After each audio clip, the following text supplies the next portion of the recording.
Hey everyone, welcome to TechStrong TV for today, Monday, September 21st. We are flying through September.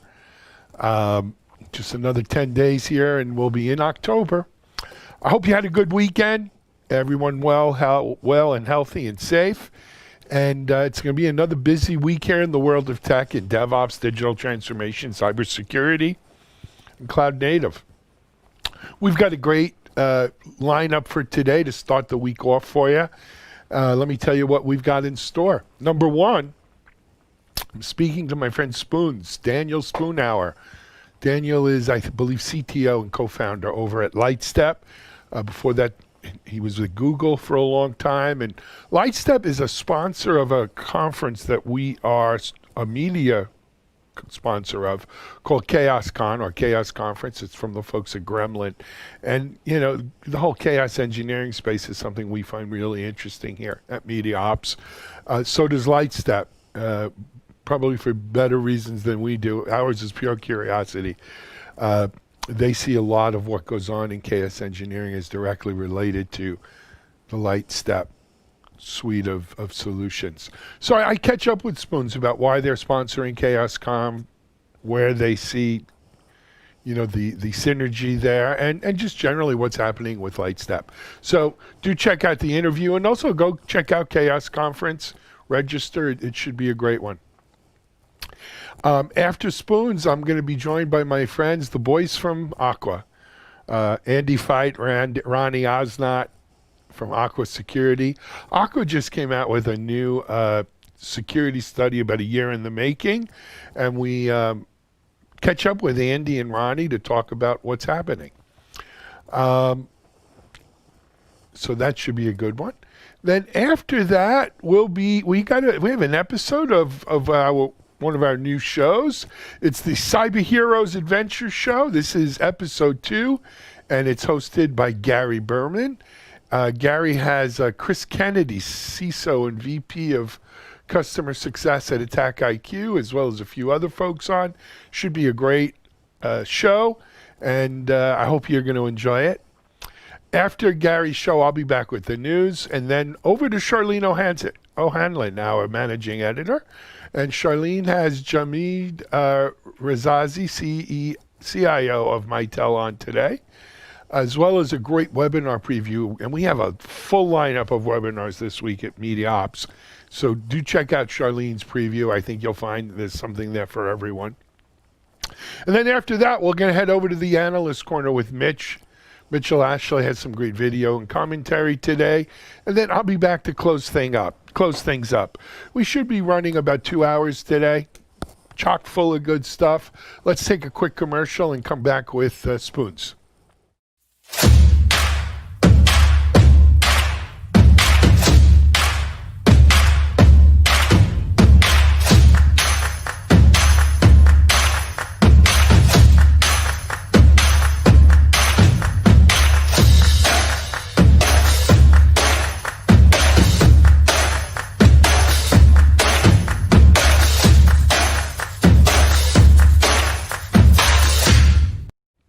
As I mentioned at the top of the show, we are sponsoring the the ChaosCon, Chaos Conference.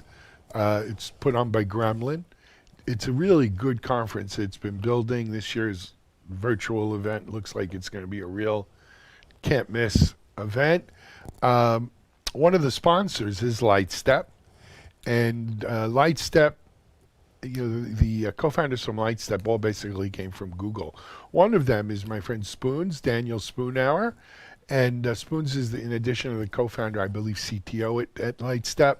He's going to talk to us about why they're sponsoring ChaosCon, why he's very excited about the conference itself, as well as what's happening at Lightstep. So here's Daniel Spoonhour of Lightstep. This is Digital Anarchist. Hey everyone, thanks for joining us. Of course, this is Alan Schimmel from DevOps.com, Media Ops, and we're here as part of our continuing coverage of the Chaos Conference. And I'm really happy to be joined by someone I've had the pleasure of interviewing before. It's Daniel Spoonhour. Spoons is, I believe, one of the co-founders over at Lightstep. And Lightstep, of course, is a sponsor of the conference. And I wanted to talk to Spoons a little bit about, what they're doing here at a Chaos conference and why it's important to them and how does that all play together. Spoons, it's good to see you, my friend. Welcome and hope all is well. Yeah, good to see you too. Spoons, before we jump into Chaos Con, we should really kind of do a little foundation work. Let's talk a little bit about Lightstep, about what you guys do, and let's talk a little bit about you and your role there. Sure. So Lightstep is simple observability for deep systems. We help folks understand changes in their applications, and whether that's a deployment or an infrastructure outage or whatever, we help those folks get those systems back online and hopefully do that with as little pain as possible. For me, I'm the CTO, and as you said, I'm one of the co-founders. Before Lightstep, I was a software engineer at Google for a long time. And at Lightstep, I've done any number of things from helping to build out some of the original systems to growing our team to thinking about, how do we communicate and educate folks about observability. Absolutely. And it's funny, Spoons, you and I did a podcast. It's got to be a year ago, maybe more. Something like that. It feels like a long time. Yeah. But beyond everything that's happened in the world between now and then, it's funny how observability has now become, the buzzword, if I could use that term, the buzzword that it is today. Back then, I think people were more thinking of monitoring, management, stuff like that. And now it's all about observability all the time. And of course, I guess that plays well into the Lightstep kind of way of looking at the world. Yeah, I think for us, really, what we saw coming out of Google is that, Google is a strange and amazing place, but one of the things that's cool about it is you sort of get a perspective on what is going to happen in the rest of the world in a few years, and the kind of complexity that we saw at Google in terms of the services. They didn't call them microservices or anything like that, but in terms of that complexity, it sort of gave us a clue into the kinds of tools that folks in the rest of the world, in the real world, we're going to be needing pretty soon, and that's why we started Lightstep. Absolutely. Spoons, let's turn to the Chaos Conference, of which Lightstep is a sponsor. So what are you guys doing at a Chaos Conference? Yeah, I really like the kind of idea of chaos, right? That you said sort of, that things are going to happen in your production systems, whether you want it to or not. And so one way that you can be prepared for that is to practice, right? And I think there's kind of an emotional component to it in a lot of ways, right? That it's something that you can practice and become familiar with, and it doesn't have to be as scary as it might feel. And I think, as speaking as an engineer that was on call at Google and later at Lightstep, that kind of practice I think is pretty important. And I think where Lightstep comes in is really about providing some context and some information to help you build confidence and understand what's happening. Excellent. So, with the sponsorship, there's booths and there's all kinds of ways to interact with the audience and the attendees. What I find interesting about this space, the chaos engineering space, is the range of kind of people it touches, right? At first glance, you think it's an ops thing, right? Whether you're an SRE or just, maybe more traditional IT ops, it's an ops thing. How am I going to react when stuff happens? But when you look at how they're using kind of chaos tools, it's a security thing. It's very much a DevOps and developer and testing thing as well. It really has expanded beyond that original ops kind of, nugget to handle the whole kind of ecosystem, if you will. Yeah, I think partly because folks' roles have evolved a lot, right? And that those roles have broadened, and so it's as those roles broaden, they end up touching more and more things, right? Not only broadened, I think they've overlapped a bit too. Yeah, absolutely. Right? Absolutely. They touch on each other. So someone watching this before, because this is gonna run before the conference and everything. What do you think they should be on the lookout for? What can they get from interacting with the Lightstep team? Who will be at the virtual event live, if you will, that day? Yeah, I mean, like in a lot of other places, we'll have some observability experts there. I think, I mean, one kind of parallel I think with a lot of the work in chaos engineering is there are components of it that are new, and I think a lot of folks have questions about how to adopt it. Where do they get started, right? It's maybe it's clear what the end is and the glorious future, but we've got to all start somewhere. And I think that's a place where Lightstep really shines as an organization. We've got a great team that can help folks and have done this many times before. Yeah, I think one of the interesting things with the whole chaos engineering thing, Spoons, is everyone's heard the Netflix story, right? And Chaos Monkey and all these things. So they think of it as, the way they think of it is, okay, we're going to make something break and see how everyone responds to fixing it, and how and all of that. And I'm not saying there's not value in that. There's value in that, but that's rather rudimentary, right? I think the whole chaos engineering space has evolved past or beyond that, where there's real kind of theory involved here of, if you have A, you should do B, and if you have B, go to C, and right, how do we spot signs of? So it's not just the idea of inserting something on purpose to see how you're going to react. It's more like the theory of chaos and how do we manage.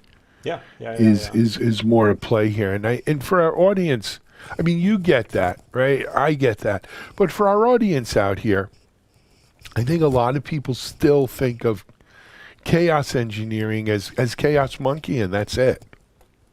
Yeah, I mean, I think I would, and as in many things, start with what your customers expect, right? Like, what have you promised your customers? What do they demand, even? And then work backwards from there, right? And I think this is where observability, I think, is pretty important, because being able to map those expectations back into the software itself and understand, what does this mean for some microservice that's 8 layers deep or something like that, right? Being able to do that kind of translation is pretty important. But I think in all of these things, I mean, this is what we tell our customers as well when thinking about, where they should be thinking about observability is like, well, what matters to your business, right? What matters to your organization? And that's really a great way to guide, I think, that conversation and that journey. Got it. Spoon, we'll put up the URL and everything for the conference. We've only got a few minutes left. I want to turn back to Lightstep if we can. So, the world's changed, as I said, since you and I spoke last, to a certain degree with this COVID. And, of course, you're out west dealing with the forest fires and everything else that 2020's thrown to us. How are things at Lightstep? Good. So, yeah, I mean, we've seen a lot of our customers and a lot of other people in the community are moving more quickly to making a digital transformation, right? So I think in a lot of ways, it's, our customers in the past, maybe when we were talking before, are, sort of more of the early adopter types, but we've seen a lot of organizations with legacy code that have been thinking about things like observability, that are moving to the cloud, that are adopting things like Kubernetes. I think performance is also really important, and I think one place in particular is measuring performance as it's really perceived by your end users. I think especially for a lot of business applications, those were used by people sitting in an office with an IT staff that made sure that the network and everything in between was working, right? But those business apps are being used by people in their homes a lot now, right? And the performance that they're seeing, the way that those apps are behaving could be pretty different than where it was before, even though the software itself didn't really change. But I think taking that into account in terms of both how you measure and how you think about building those applications, where do you ship data, where do you run that analysis, what kinds of queries can you support, things like that are all pretty important. Absolutely. Just the interview before yours, I interviewed Mitchell Ashley from Accelerated Strategies Group, and they had just done a research report on these kinds of issues, right? On working remotely and development teams and expectations of in this case the customer is the development team, that remote development team, and the IT ops team has to support them, and so what their expectations are and how they're functioning. And yeah, I mean, I think one of the real issues is at some point, hopefully these fires go out, we get this COVID situation under control, and the new normal sinks in. It's not going to be set your clocks back an hour and go back to where you were in January, right?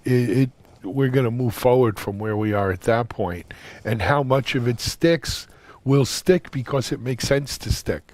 Yeah. Right, because it's a better way of doing things. Our team was already, I mean, not totally remote. We had a big cluster of engineers in the Bay Area and a bunch in New York as well. But we also have a bunch of folks that have worked from home for years. So we were ready in many ways. And I think, we as a young company, right, we can make technology choices. We don't have a trusted corporate network. We never did, right? So that wasn't a thing that we had to change. But I'm definitely glad that we had some, remote folks so that we could understand, what we would need to do and be ready for a lot of those things.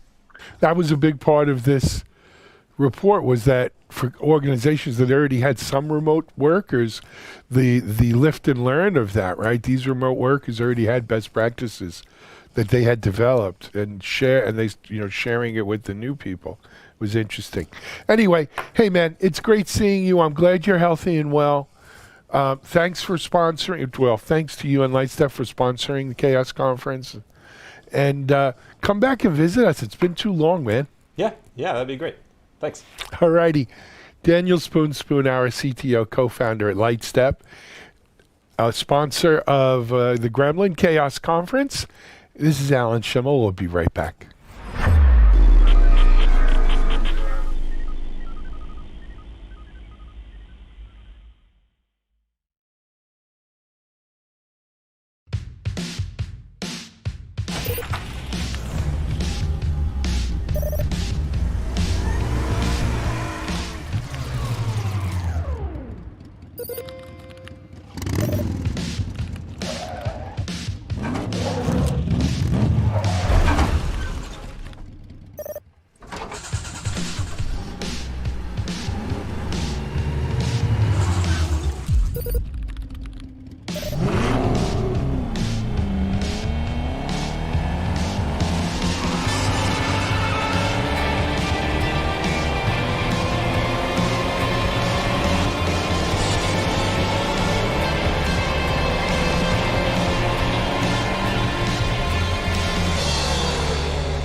Those wild and crazy guys from AquaSec are at it again. Andy Fight, Ronnie Osnot joined me. Aqua just released a new, pretty deep study around container cloud native security, adoption, and Ronnie and Andy are going to give us the highlights of it. So here now is Andy Fight, Ronnie Osnot from AquaSecurity. This is Digital Anarchist. Hey everyone, welcome to another session of TechStrong TV. This is Alan Schimmel, and I'm joined by my friends, the as I call them, the Aqua Boys from AquaSec Security. It's Andy Fight and Ronnie Osnot. Andy, Ronnie, welcome. It's good to see your smiling faces. Thank you. Yeah, good to see you too, Alan. Of course, we would usually see each other, RSA, some DevOps or DevSecOps or Cloud Native show somewhere in the world. A couple times, every couple months it would, I don't think we'd go 2-3 months without seeing each other. But, this year, 2020 has other plans for us. So here we are. But it's good to see you and trust you're all well. How are things with AquaSec, with AquaSecurity? Things are good. We are fortunate to be in the right space that isn't, badly affected by COVID-19. Companies are still migrating and moving to the cloud. They're still trying to be more agile, etc. I mean, in some areas, it's even accelerated the trends. But overall, the world is suffering. We're suffering with it. From a personal standpoint, but business is good. Excellent. You know what surprises me? Not surprises, but put the COVID stuff to the side if we can for a moment.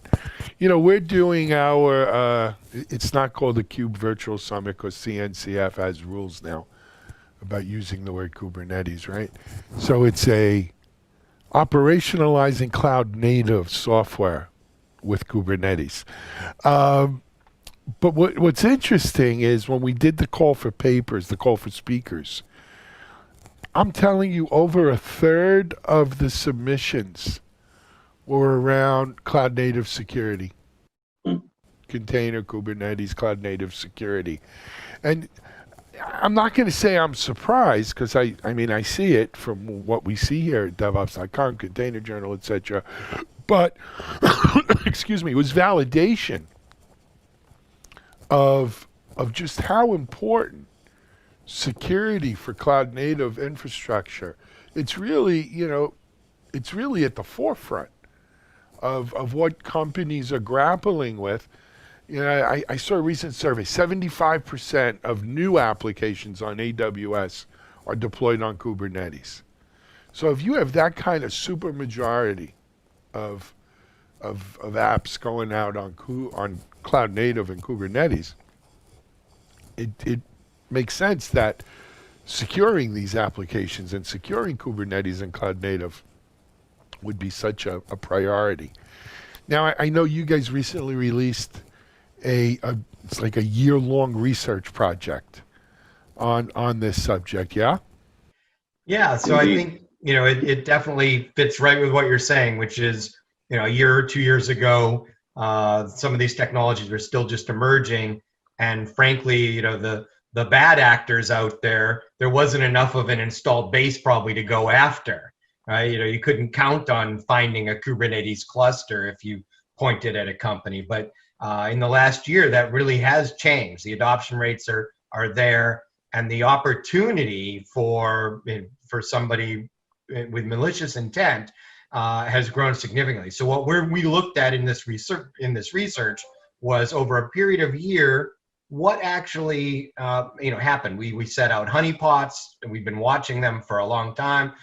We look at the public repos and what's in there, and we're doing analysis on it. And what we found was more than 7x growth in the number of malicious images and attempted attacks that are happening on a daily basis compared to just a year ago.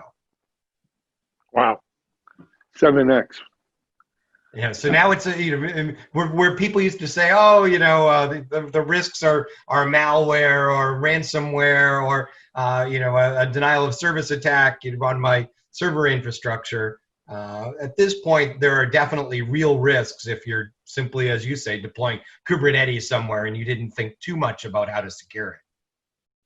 Yeah, as Andy said, we moved to a kind of a new phase where the risks are not theoretical anymore, but they're real, right? So probably, attacks on cloud native infrastructure have been around for a while. We've known about these types of attacks for years, but the scope and level of sophistication and the organized nature of these attacks has increased significantly.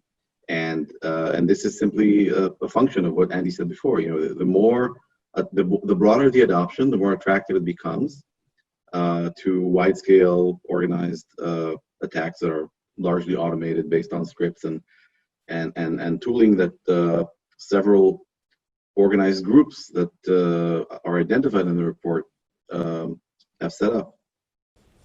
Yeah. So my fear is, look, it's great if you're Aqua Security, right? And this is becoming such, coming to the forefront. My fear is that do people say, hey, I'm going to deploy on Kubernetes? No, you better not. It's a real security risk. Yep. Right? We saw this early on in cloud. I'm going to move stuff to the cloud. No, the cloud's not secure. Right? That was kind of the folk lore out there that people believe that's not secure. You know, and then compounding that is, quite frankly, you know, deploying on a cloud native stack is not the easiest thing in the world to begin with, Right. right? Compared to other choices. So you got something that's not easy to do and has an increasingly high risk profile. Does that stunt the growth? Or maybe it's not a high risk No, profile. it hasn't, and I'll explain why. First of all, let's put things in proportion. The risk, the kind of attacks we're seeing right now, they are organized, they are large scale, they are increasing in sophistication, but the end goal of most of these attack scenarios that we see are mining for cryptocurrency, basically abusing your cloud resources, taking advantage of your cloud resources to mine for cryptocurrency. So it's the damage that's done that we've seen is not tremendous, but the risk is very real. And why? Because the techniques that are being used can easily be adapted for other objectives. So you can easily take these methods that we've seen, like supply chain attacks and evading static scanning tools, etc., and then implement them in another way for other types of attacks, including advanced persistent threats and so forth. So we're somewhat biased, by what we've seen because of the way this research was set up, with honeypots, etc. You're waiting to be attacked, but more advanced malicious actors can target a lot more secure environments as well. That said, I think that the risks that are there are not. I mean, Kubernetes is a complex system. You need to understand what you're doing there.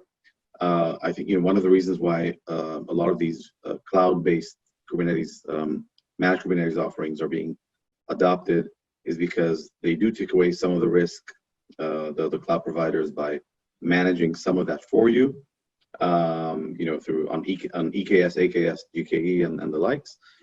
But it's you do need to be aware of what you're stepping into, right? There has to be. It's like you don't give the keys to your car to someone who doesn't know how to drive, right? So you need to know how to drive this. It's as simple as that. It doesn't mean that this car is more dangerous than another car. It's just a different car.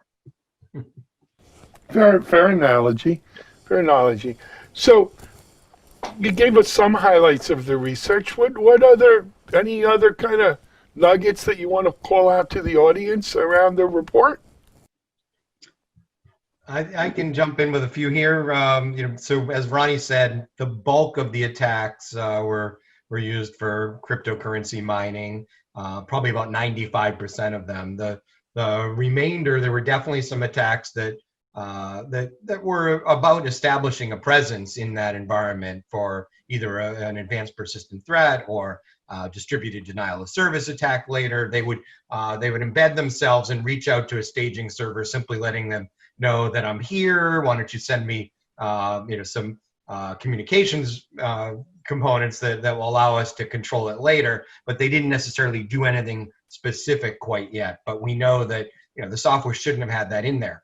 And as Ronnie alluded to, one of the key themes in here was the way that people were getting these attacks implemented and using supply chain methodology. So they would replace a valid image with an image that had something in it that was obfuscated either through encoding or encryption, so that it didn't trigger any signature-based scanners. But when it actually ran, you could see what was happening, and that's what we did to discover a lot of this malware, is to actually run it in a sandbox environment, see what it did, and we would behaviorally identify malicious activity. And so a lot of that was, again, these supply chain attacks of taking a commonly used image, updating it because it's all open source, it's out there in the public repos, they make a perceived improvement, maybe updating documentation or adding a small little insignificant feature. But in the meantime, they also sneak in a little bit of code that will only be discoverable at runtime. And it's those images. People grab the latest version of popular images like Alpine and Nginx and others, and embedded in there are things that they didn't even know. Yeah, no, we've seen this. I forgot the company we interviewed, but their research team also found within the Docker registry, actually, sound-alike kind of Docker images that had stuff. You know what I find funny though, guys, with the crypto mining stuff? What a waste of a good security exploit, right? I mean, because when you look at the amount of money that's generated, it's the same thing with the recent Twitter hack. A month or two ago, they hacked into these really high-profile accounts to, try to get people to crypto mining stuff. But I mean, dollar for dollar, it doesn't seem like a great return on the criminals or on the hackers, whatever you want to call them, the bad actors. I'll refer to Pulp Fiction, the movie. Okay. The opening scene. Remember the opening scene with Honey Bunny? Yeah. So when they rob the place, so when they discuss it before they actually go ahead and rob the place, they discuss it and they remember how the previous place they robbed, they made more money off people's wallets than from the cash register. Right. And this is kind of a similar approach, right? So instead of you can stage a very sophisticated attack to target some database or something very valuable, a high stake target, which you may or may not succeed, and it's kind of a zero-sum game for you. You either succeed or you don't, and most times you don't, right? And then you waste a lot of effort. With crypto mining, it's much more spread. It's more like pickpocketing, right? You might pick a pocket and you get someone's wallet out and there's not much in it, but you do enough of these and you get enough. It's worth your while. And because it's automated, because it's scripted, they're just trying their luck. And every once in a while, they'll find a place where they can run the crypto miner for days or weeks or months without getting noticed. And that way they'll make money. It doesn't cost them anything, I mean, what's the cost of uploading these images to GitHub or Docker Hub? Not much. And it's kind of a volume game. If they do enough of it, it adds up. Yeah, it adds up. I don't know. Yeah, but to go back to what Andy said before, yeah, the supply chain attacks are one part. The other part is where they implement, the way they carry out these attacks is by finding vulnerable infrastructure, right? This is how we find them as well. And interestingly, last Friday, just as we were kind of, closing this report and kind of finalizing the formatting, etc., before we published it this week, our team found another attack based on the same kind of techniques, but this time it was on the kind of free offerings that are SaaS services for developers. And they basically found that those services are being abused. They're not targeting the customers using them, they're targeting the services themselves. And this included GitHub, Docker Hub, Circle CI, and Travis CI, where they were basically using similar techniques to abuse their infrastructure, basically setting up these CI steps or builds, where within every build, as the CI was building, within every build, there would be a crypto miner running in the background. And for example, Docker Hub has a limitation of 2 hours on a build, which is a fairly long time for a build. And so they just abuse that. They go for 2 hours, it ends, they start another one, and it's an endless loop. This is why we can't have nice things. It's just crazy, though. It's crazy. So where do we? I mean, the obvious answer is use AquaSec, but where do we go from here? How do we get a handle on this, move past it? So I think you said earlier at the beginning, when we started, that people are definitely moving to this technology. I think as we go there, There's the skill set challenge of finding people that know how to set this up properly, not just from a security, but from a configuration perspective and build these environments. A lot of the things that are happening is around automating that and making that easier, whether it's through a Kubernetes service from one of the big cloud vendors, or templates and infrastructure as code. There's a lot of techniques that are coming out that make it easier to implement, easier to automate, and make sure that you're implementing it with best practices. But then, it really is about applying a security model to that. Everything from looking at your infrastructure, making sure that it's properly configured, testing it, whether that's pen testing or posture management testing, and then looking at your build processes, automating the steps in that. I mean, it's pretty easy to insert, as you're grabbing that code from GitHub or another public repository let's make sure that it is a clean image. We can run it through a sandbox and look at it, and then scanning all of those applications in real time, and then all the way through to monitoring and runtime. It's the same thing we all did back in the day, on our server infrastructure. But as we move to the cloud, I think people lost a little sight of the importance of making sure that end-to-end protection is there and that you're thinking about it. And the automation does make it easier in a lot of ways, but you do have to spend that energy and effort up front to get your pipeline built the way it should be. Good stuff. Yeah, I'll just add that, the DevOps has blurred the distinction between a production environment and a development environment. No doubt. I don't know if people do development environments anymore, separate development environment. It's the same environment. It's the same environment, and things flow from one to the other very quickly. And so if you want to secure your production environment, you have to start with your development environment as well. And these supply chain attacks really demonstrate that. So, and it's not, there isn't a silver bullet here. There's not one thing you need to do. There's many things you need to do. Some of them are not, difficult to do. You just need to do them, right? Things like authentication, things like limiting access to external, open source repos, scanning, build artifacts as you're building them, using tools like Aqua DTA, which is the dynamic analysis sandbox to find that hidden malware that you can't find with static scanning. So there are some things you need tools for, but there are some things that are just best practices. Fair enough. Guys, we're out of time. It's a pleasure to see you both. I look forward to the day I'll see you both in person again. But until then, this will have to do. Come back and join us soon, though. I don't think we've gotten together in months and months now. It's got to be maybe 6 months. San Diego, probably since San Diego, maybe.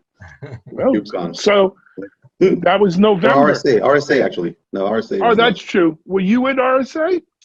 I was at RSA, and this was already. That was the last time I was out.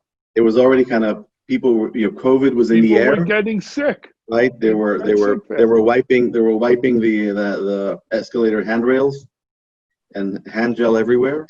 That was the last big show. Yes. Yeah. I got news. I did the DevSecOps thing on Monday, and then other than that, I stayed at, we had our broadcast booth on Broadcast Alley. I never went to the show floor. And I really didn't go to any sessions. I stayed by my booth. And in hindsight, I'm glad I did. But anyway, RSA's May this year. Maybe by then. We'll see where it goes. Andy, Ronnie, thank you so much. Yeah. Bye. A pleasure. Stay well. Stay safe. Thanks for the research report. You too. We'll see you soon. All right. This is Alan Schimmel for TechStrong TV. We'll be right back with our next guest.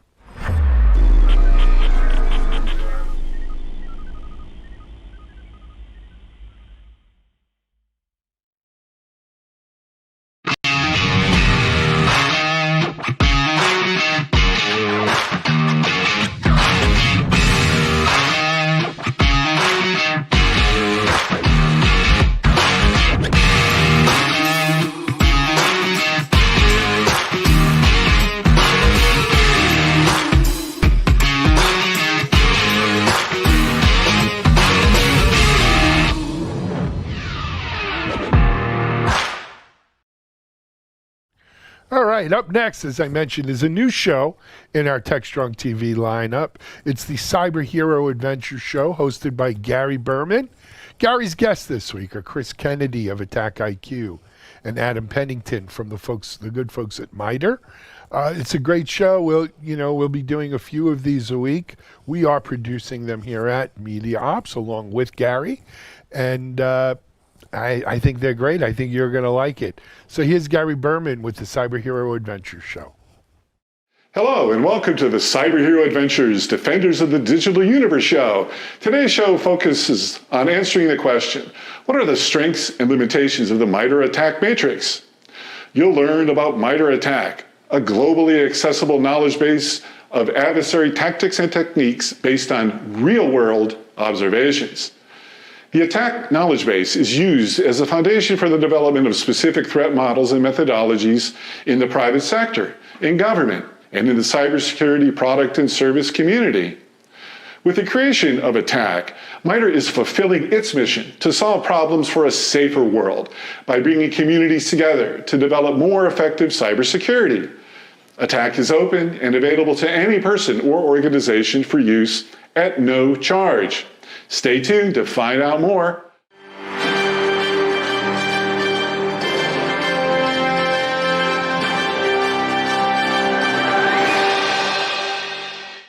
I'm your host, Gary Berman. Our mission is to shine the light on the people and organizations who keep us safe online while at work, home, and school, and to serve as a business-to-business networking platform for the cybersecurity and IT communities. We've learned that 55% of human communications is nonverbal. That's why we include a video feed, so that you have the option of seeing our guests or simply to just listen. You never know who you're going to connect with and how you'll be able to maximize opportunities resulting from hearing from our guests. As the victim of a series of cyber attacks, I've learned that the only time that you hear about hacking or cybersecurity is when the criminals win. Well, not anymore. Let's begin by saying thank you to today's panel of unsung cyber heroes who represent the countless people who toil in anonymity to keep us safe at home, work, and school. Adam Pennington is the principal cybersecurity engineer of MITRE.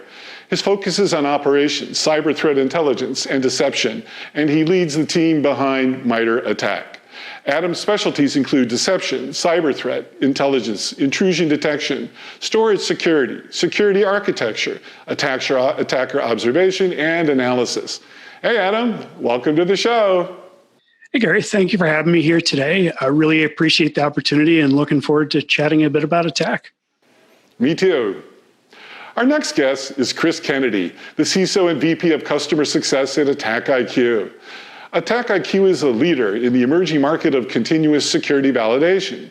Chris and his team built the industry's first platform that enables red and blue teams to test the effectiveness of their security controls and staff. Their platform supports the MITRE Attack Matrix.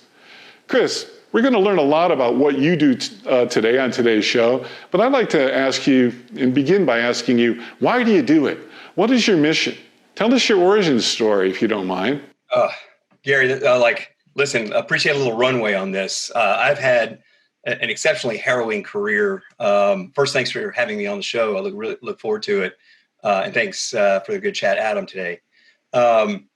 First and foremost, I was born into this industry unintentionally. I was one of the Marine Corps' first information system security officers in the late 90s, responsible for securing the largest post in the Marine Corps, largest base in the Marine Corps, Camp Lejeune. And from that, lived through kind of the birth of the industry and witnessed the Marine Corps rolling out its enterprise infrastructure as a concept, lived through the then malicious worms of the day that made cybersecurity a real industry because of the enterprise effects that they could have.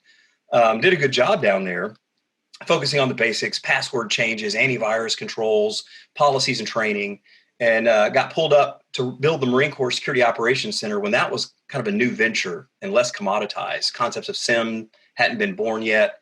And from that, lived through real state-sponsored attacks. If you can read about them, now historically in the Byzantine series, the Moonlight Mazes, and things like that. When the U.S. government realized, holy cow, state-sponsored attacks are real and can have an impact to U.S. government and military operations. And so that was like hair raising for me in terms of like to be on the pointy tip of the spear for cyber defense for the Marine Corps as a young lieutenant, then captain. Transitioned out after 7 years of that and went to defense contracting and had the opportunity to build the U.S. Department of Treasury's cyber ops program and evolve that into one of the most revered programs in the U.S. government. And we did it in a very effective shoestring budgety way, doing SecDevOps concepts before it was a cool thing to talk about, with an integrated team of threat intelligence analysts, developers, and infrastructure operators all cohesively trying to solve the problem together. And it worked really well. I'm really proud of the team that was there that did that. And then lastly, I transitioned from that after almost a decade to build technology risk management for the largest hedge fund in the world before I got to Attack IQ. And there's anything that I've learned in what you introed, Gary, is that I too have suffered through tons of security incidents. And the one underpinning thing that always struck me was that I am making an exceptionally broad assumption that the technology stack, process, and people under me that run the security paradigm, that run the operations play every day, it's going to work all the time. And it doesn't. And almost every time that I was in one of those incidents, all of that technology stack, all of those people, something broke. And it's confirmed in the Verizon data breach incident response report over the last 3 years. They said every incident they've analyzed says that 82% of the incidents they investigated, all the technology was there, all the people were there, all the process was there, something broke. And so what the realization for me is that I came to Attack IQ under the auspice that there's a good reason for validation. The ecosystems that we work in today and the volatility of them are so complex, you cannot make that assumption. And because of that, validation is now an integral part of the systems engineering lifecycle that is the technology we live in today. And MITRE ATT&CK, being kind of the backbone of Attack IQ, is an excellent body of knowledge that allows you to then illustrate what are the specific threat behaviors that you make these security investments for. And then automation platforms, because of that body of knowledge, enable you to continuously test. And that's a missing part of the equation for my entire career that now exists. And so my mission, my go-to, why I'm at Attack IQ is I think this is a meaningful set of technology that needs to be invested in across every organization, is how they instrument their environments, as a paradigm shift in how risk management operations and other tertiary security functions operate, because attack can apply in so many different ways that I think we'll talk about today. I mean, that is just an amazing origin story and background. And so just a little bit more on a human level, why did you get into this in the first place? Thank you for your service in the Marines. Why did you do it? Why did you first enroll in the Marines? Oh, well, I mean, I was drawn to the service aspects of that. I thought the Marines had a very cool mission. DNA-wise, I've always found myself drawn to those kinds of roles that really stress your intellectual and physical being. And so that's why I've ended up in the crazy places that I've ended up. And so it's terrifically exciting to be at Attack. It's my first startup.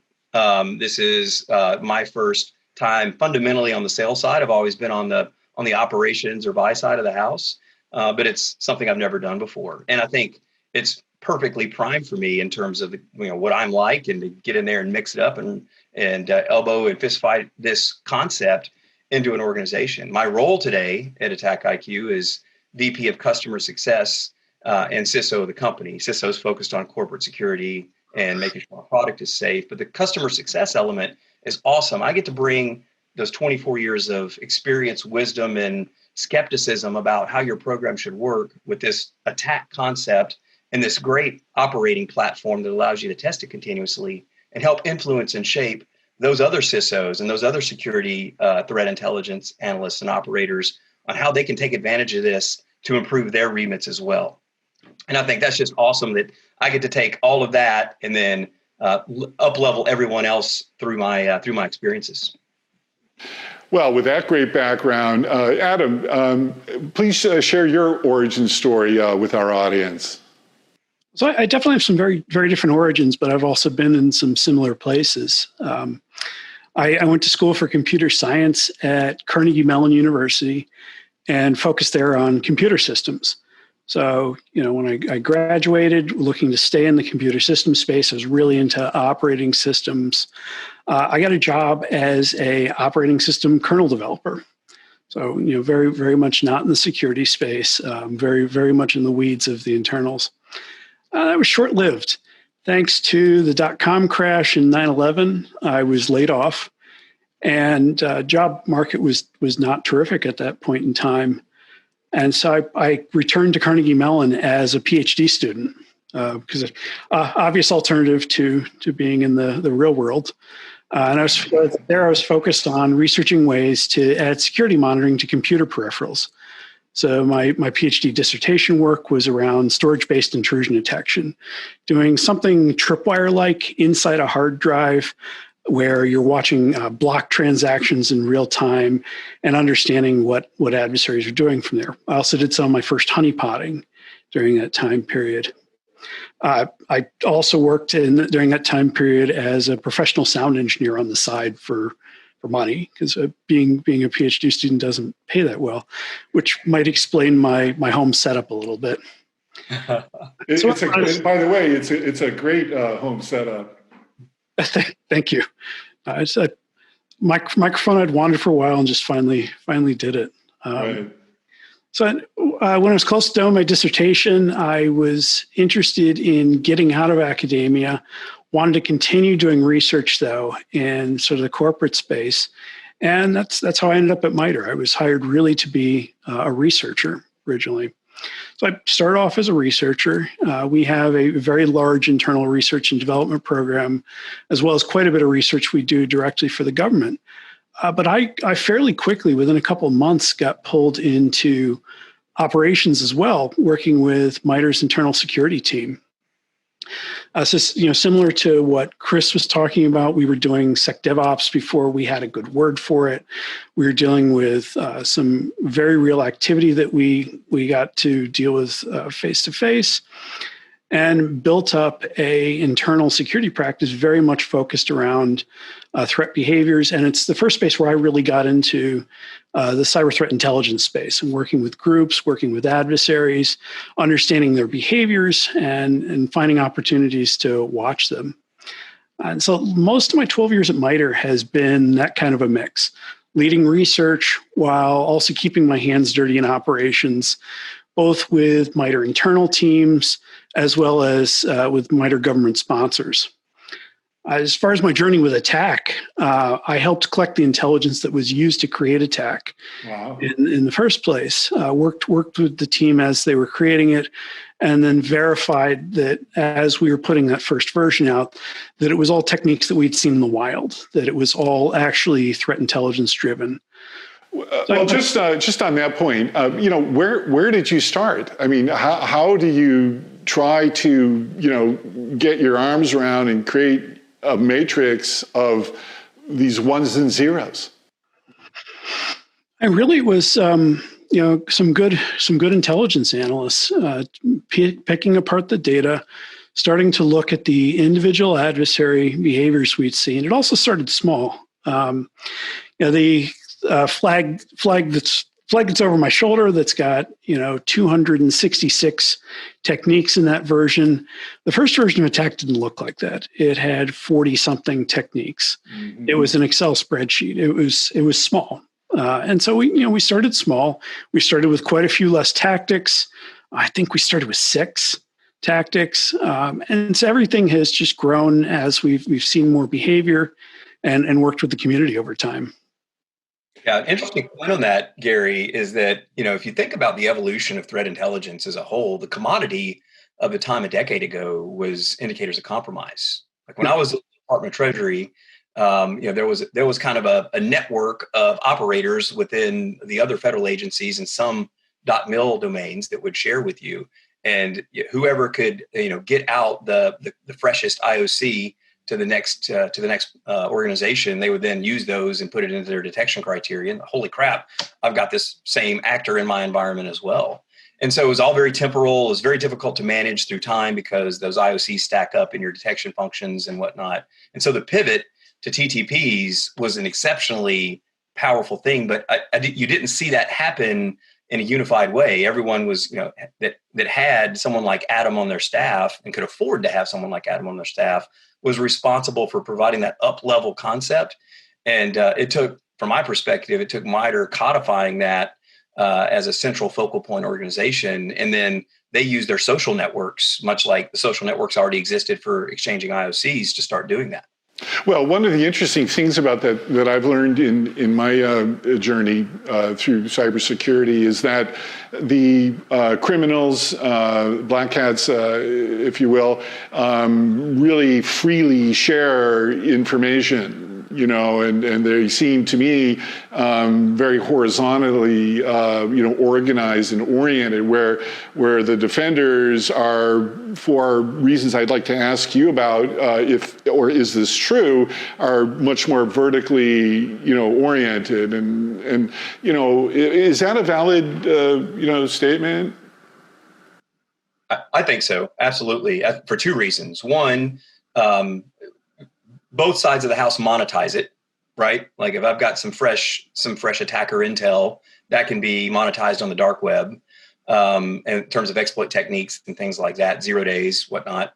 But then also, there's threat intelligence companies that, collecting that information takes work and they want to sell it. So it's not incentive to share it equally. Second, if you're an organization, what's your incentive to share? If there's not reciprocity in sharing, like all you're doing is giving potentially you're exposing yourself to legal risk in terms of you knew something you didn't, or you had an incident and you shared that information. That's an indicator you had one. And so there's generally been, decades of serious legal concern in how this works, which is why I think attack standing up for the public good of being the focal point collector of this information and sharing it in an open, shareable way disambiguates that, takes the risk out of that sharing out of it. And then, of course, there's obviously legal arrangements you can make for those that are more proactive about sharing with someone like MITRE, so they can create the sightings ecosystem of who and where has seen this and things like that. And that's a wonderfully powerful way to operate because, again, it was all back office operators 10, 15 years ago. Well, so to that end, Adam, because it's open source and freely available, what's to keep the criminals from learning from it and trying to stay a step ahead? So that was actually a question we had when we first put it out. It was, something that we went through as a consideration before putting this out to the public. And are we teaching adversaries new things and finally describing this area? And I come from a threat sharing space where I'm very familiar with concerns around sharing, equities, trying to decide, are we making things better or worse? One of the things with attack that we've set down from the beginning is that any technique we add to attack has to have been described publicly somewhere before we add it. Now, that description could be a tweet. It could be a black hat presentation where somebody said this was a good idea. It could be a red team tool where it's been implemented out in the public. We may take proof that it's being used by real adversaries in the wild from private sources. But any particular behavior that we're adding to the attack matrix has already been published by someone somewhere so that we can cite back to it and say they could have found it. We may be pulling things together in a way that may make it easier for people, but it is information they did have access to in the first place. And we also think that the advantage that it gives to defenders in being able to understand these activities, for red teams to be able to pick them up and test with them, and for the cyber threat intelligence folks to be able to talk about them, outweighs any disadvantages that might come from showing it to the adversaries. Yeah, it makes sense. And so you mentioned earlier, Adam, about the number of verticals or attack vectors, 200 and some odd. Can you just provide an overview of the attack matrix for our audience members who may not be as familiar with it? Sure. So attack's a knowledge base of adversary behaviors. It's like an encyclopedia of things that real-world adversaries have done in the wild. It's broken up into a couple categories. So across the top of what we call the matrix, which is the form that a lot of people are used to seeing, we have these 12 what we call tactics. And these are high-level adversary goals, things like initial access, privilege escalation, exfiltration, or impact. And so those are describing high-level things that the adversary is trying to accomplish. Underneath each of those, we have this more specific behaviors or techniques. So under initial access, an adversary trying to get into your environment, we might have something like phishing. And so the adversary is sending a malicious email. We fairly recently did a large reorganization of the attack matrix in order to try to even out the level of the different techniques, make them more co-equal in how much scope of adversary behavior they covered, and added a new structure that we call sub-techniques. So it used to be that phishing was the only level of techniques, or used to be a different technique name. But so now under phishing, we have spear phishing attachment, spear phishing link, and spear phishing via service. And so these are still techniques, but they're even more specific ways that an adversary can do it. Drilling down one level farther, we also keep track of the very specific ways that specific adversaries have done a technique. So if you're familiar with tactics, techniques, and procedures, it's probably not a surprise that we've got tactics, we've got techniques, and inside techniques and sub-techniques, we have procedures. And these are the specific ways that real adversaries have done it. So instead of spear phishing attachment, we might have that APT28 sent spear phishing emails containing Microsoft Office attachments.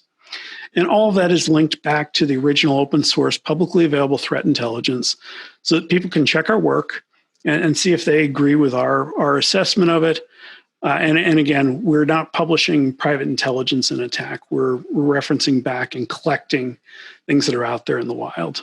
Well, it's really interesting you use the word phishing, and I'll come to you in just a moment, Chris, is in our cartoons, in the Cyber Hero Adventures, Defenders of the Digital Universe that we created, we wrestled with the idea, how do you anthropomorphize hacks? How do you make, ones and zeros in these behaviors, approachable to people who are not, steeped into cybersecurity or technology? So, for example, our character is called Phoebe the Fisher, and it's a very subtle way we characterize kind of half fish, half human character, where she has a harpoon, which of course is for whale fishing, big targets.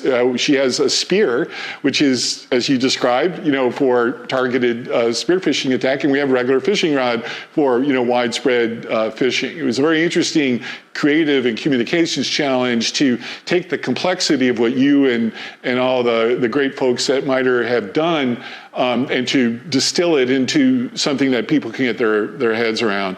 Chris, go ahead. You wanted to add? Yeah, I wanted to come up a level on your question because it's the heart of the philosophy of the mission that Attack IQ is and I am into. I think it's crazy when I get that question because I think the industry has rotated on fear, uncertainty, and doubt since its inception. Security is a hard thing to sell. You have to sell through fear, and I think that's bad. I think that you focus on what you know and what you can what can actually defend against. And when you're confident that you have that nailed, then you can start talking about unknown unknowns. And so philosophically, the reason for that is quite simply, security is all about making things hard enough that they move on to the next target. The reason why actors today have been successful, even with using legacy techniques and legacy TTPs, is because they have enormous automation behind how they're attacking. And so when you introduce a change with a new TTP and they haven't had automated, that creates development work for them. If you can adequately defend against a known automated attack mechanism, then they have to introduce work into their life cycle, their workflow. And so every incident I've ever been involved in, it's the dumb stuff. And it's not the 0 day, it's the 4-year-old patch that on the legacy system that was there. And then the lateral movement was that the controls were broken and we didn't actually have the visibility that we thought we did. Or the operator didn't see the thing in the chaff because he wasn't trained in threat hunting yet. And so I think that get over the shiny object concept. you have now a body of knowledge that expresses what most attackers know and what most attackers use. When you adequately defend yourself against that, then up-level your organization. Well, that makes a lot of sense. I mean, when I was at RSA this year in my role as a cybersecurity reporter, when I walked into the exhibit area at Moscone Center, it was just, sensory overload. There were just hundreds of exhibitors, bright lights, colors, activity. How in your assessment, Adam or either one of you, how differentiated is, let's say vendor number 1 versus vendor number 4,000? I mean, is there a big difference, across the landscape of solutions, technology solutions that are being offered? So we're at least trying to help vendors express the answer to that with some of the work we're doing around attack evaluations. And so we've done work that we're just getting into the 3rd round of now, where we've done a fairly interesting type of evaluations, a little bit different, where we have a vendor come in, get their product set up in a range where they've got access to it, and they function as the blue team. And then we come in as a red team with a script. We're doing adversary emulation. So where the first round was APT3, second round was APT29, and then evaluating how the vendor did in reference to specific attack techniques and the activities that the red team was taking. And so we rely upon the vendors to tell us what they've seen, show us proof of it, and then we publish all of it. And so we don't put ourselves in a place where we're weighing, who won or who performed better in the particular evaluation. We are trying to put tools out there so that people can actually make those judgments for themselves and be able to take a look at what matters to them. I'm not going to wade into the who's better differentiation, but we're trying to help people make those decisions. Well, and there's a big, I've been on the buy side for a long time. First and foremost, you're exactly right, Gary. It's a dizzying array of vendors that are out there. They're moving targets, as in, I'll characterize the life cycle of a good security product is Series C to acquisition, and then when they get a product gets acquired by a big company and gets integrated, it gets diluted in all of the other functional capabilities of that product, and so you got to be very mindful of that. You have a strategy of how you want to buy. Do I want to run a bunch of unique products, or do I want one simpler aggregate platform of capabilities? And all of that is always changing. And then you got your business activities on the other side of now we're going to the cloud, and all that crap you bought actually doesn't work there. So you got these architectural ramifications. So it's an exceptionally challenging job just in managing the ecosystem of cybersecurity. And the foundational punchline, the foundational thing is that we often buy these things without functional requirements. What should this thing defend me against? That is a core use case for Attack IQ. You have an attack simulation platform that uses attack. These are the defined techniques and tactics we want to defend ourselves against. Will product A or product B do that for me in my environment? And now you're also armed with the good work at MITRE and evaluations as an additional set of data to enter that conversation with, and how awesome that is to change that acquisition conversation, which used to be, what are my non-functional requirements? How cheap is it? What kind of cool swag do I get? That kind of silly sales stuff versus making it real. I had heard, and maybe either one of you can validate if this is the case, that in a typical enterprise organization, they might have as many as, I think the number was 47 or more solutions, in their cybersecurity stack. Is that valid? And if so, how do you manage all that? Yeah, I've heard up to 75, depending on the size of the organization. Wow. Some of the big financial institutions that are hyper-federated, they have competing products that do the same thing in terms of the functional space. And, they fight over mine's better than yours, mainly because I don't want to change. So that's just at the platform level. If you get into the GRC side of the house, you start counting what they call functional controls that would be mapped to a control framework. There's over 900. Wow. Over half of those are not explicitly platform related. They're like detection logic that are, sophisticated in correlation rules and different aggregate data sets and things like that. And so think about what the implications are as a security executive responsible for defending the firm, where you got to run 75 operations things. That's 75 sets of platters that run, an operations team of people that sit on top of that, a network ecosystem that collects all that information, a workflow that's driven out of it. And if any of it fails at any time, and it's the time that the actors in your house, you're fired. Yeah, speaking of fired, I also have learned recently that the average tenure of a CISO is not that long, maybe about 18 months, something like that. Is that accurate? Well, I would say I've heard it called the Chief Information Scapegoat Officer. That's correct. Yeah, I mean, and that's kind of an unfair metric. I mean, I'll also say, I've been a CISO or CISO-like for a lot of my career, and I've lived through incidents.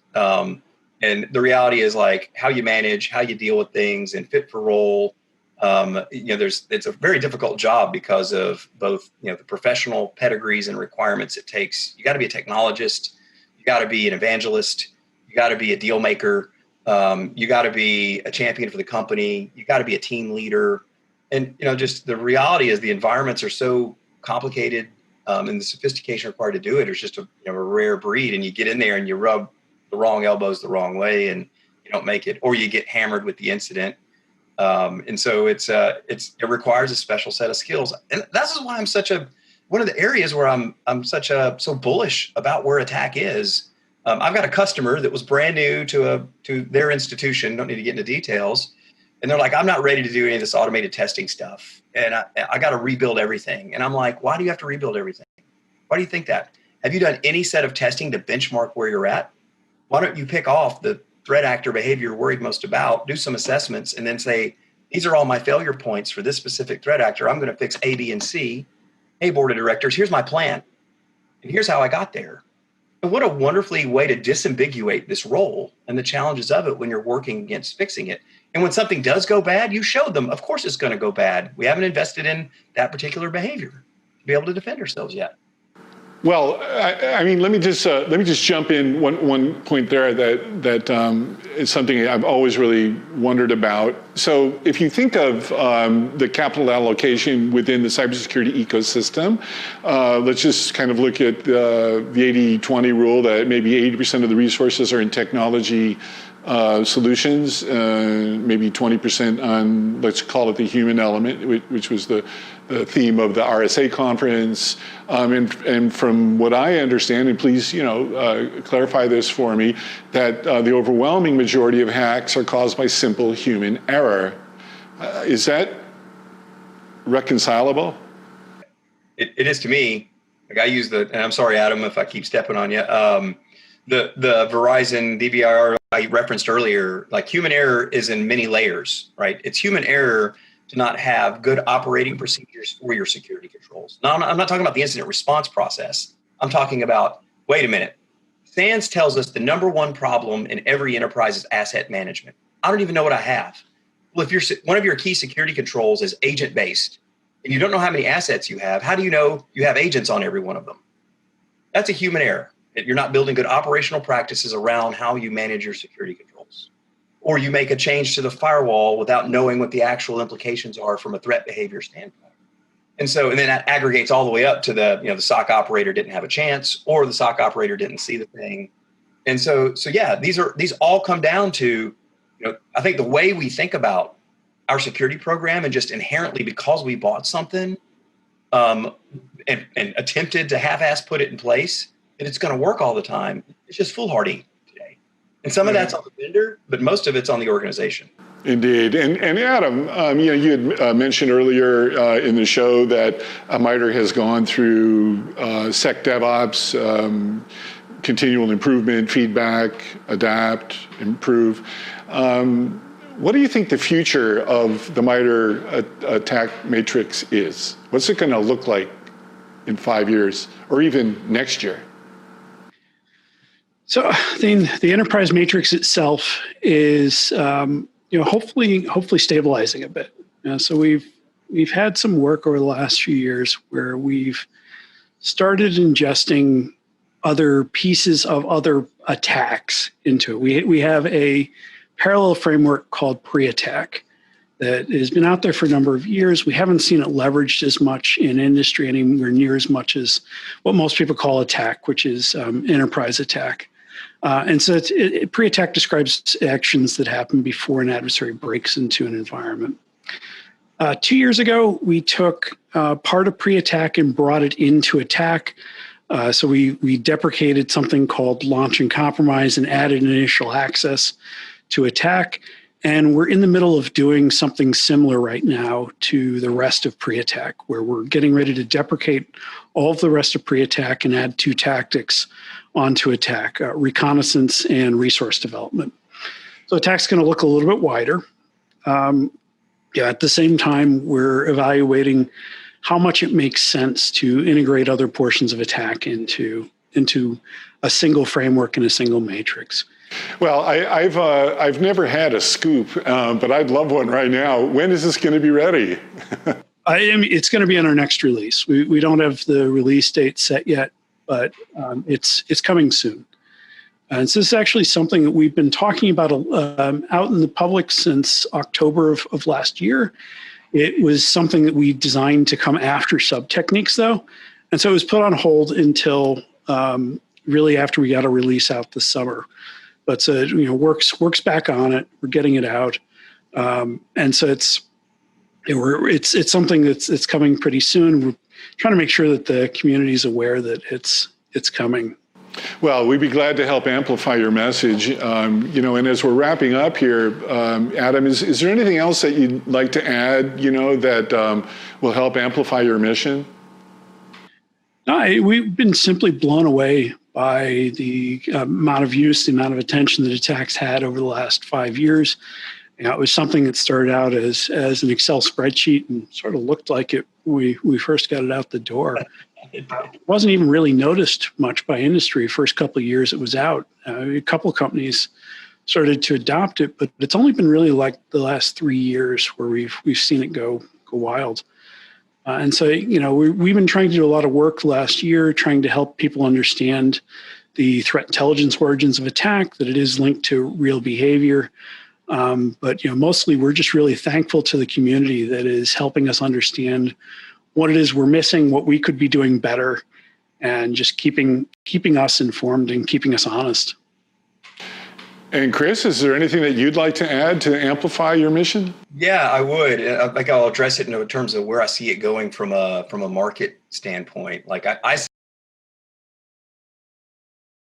26 different use cases of the application of attack. So whatever kind of practitioner you are, people are using attack in this concept of automated testing as a way to validate security. You move across the spectrum of risk and automating the audit process and allowing that to inform your risk management processes and improving and desubjectifying those activities, allowing operations to evolve from what I call pipeline validation, or the SOC actually can get its detection stuff to work, to move to threat hunters, to move to meaningful training injects, and enable, as part of your disaster recovery continuity of exercises, making those more powerful. From your engineering and architecture, using this as a way to define functional requirements and make sure you're buying the right thing now and through time.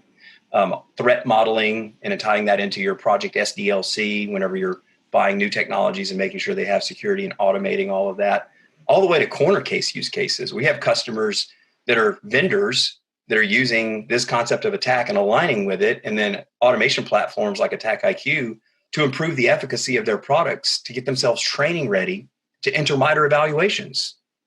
So it's really cool to see even merger and acquisition. Like, you got organizations like, I'm going to go buy a company. Well, how are we going to figure out if their security posture is good? Well, let's go beat them up and see how they respond. Use this automation platform to do that. Attack gives us all these great TTPs to use. And so that's mind-blowing to me to see in 3 years how this little hobby shop framework that started on an Excel spreadsheet has now turned into one of the most meaningful things an organization can adopt to evolve its security program. And boy, the timing couldn't be better given what's going on in our market dynamics. Like, everyone's anticipating business market reductions because of COVID impacts and things like that, the pivot to work from home. Security executives need to be thinking about ways to innovate right now, and they need to figure out how they're going to be able to deal with potentially doing more with less. And this is a key way you can do that. Indeed.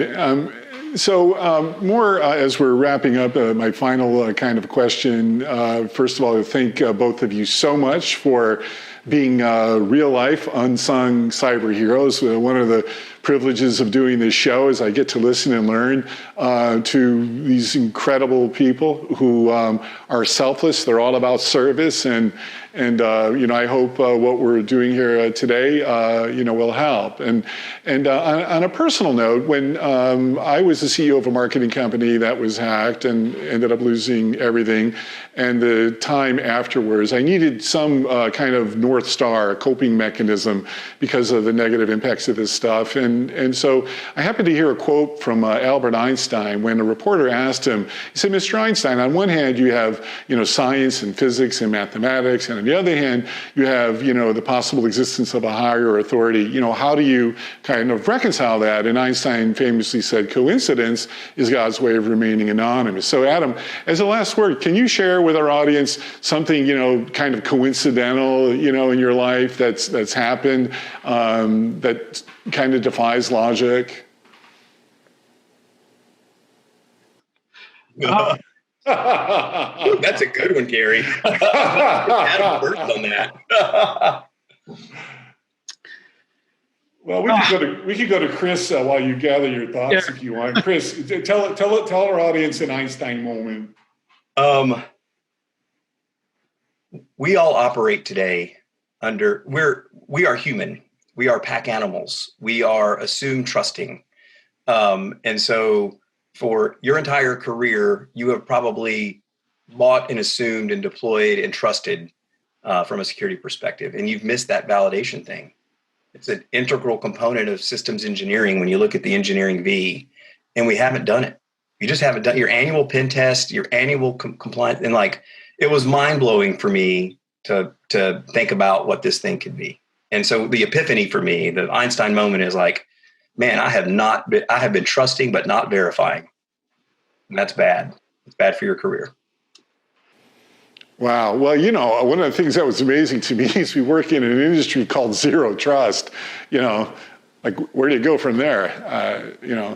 Adam, did you want to have a last word? You know what? Let's pivot. Do you have a favorite superhero in your life?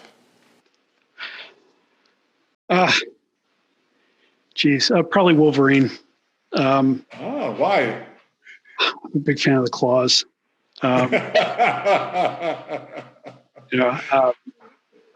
The coming back, always being resilient. But it really comes down to the claws. Sweet. And how about you, Chris? I would say the same, man. You got to be tough as nails. You all of us carry a little bit of baggage. Mission oriented, Wolverine was always super driven, and those kind of characteristics. I don't know if it was the Marine Corps, if it was me, DNA, but I would always, a bit of a bad attitude sometimes. That all sounds like me. On that upbeat note, unstoppable. On that upbeat note, thanks again to Adam and Chris for this incredible show. For more information, we'll include our guest contact information and other information in the show notes. In the meantime, thank you so much for what all of you do, and have a great day.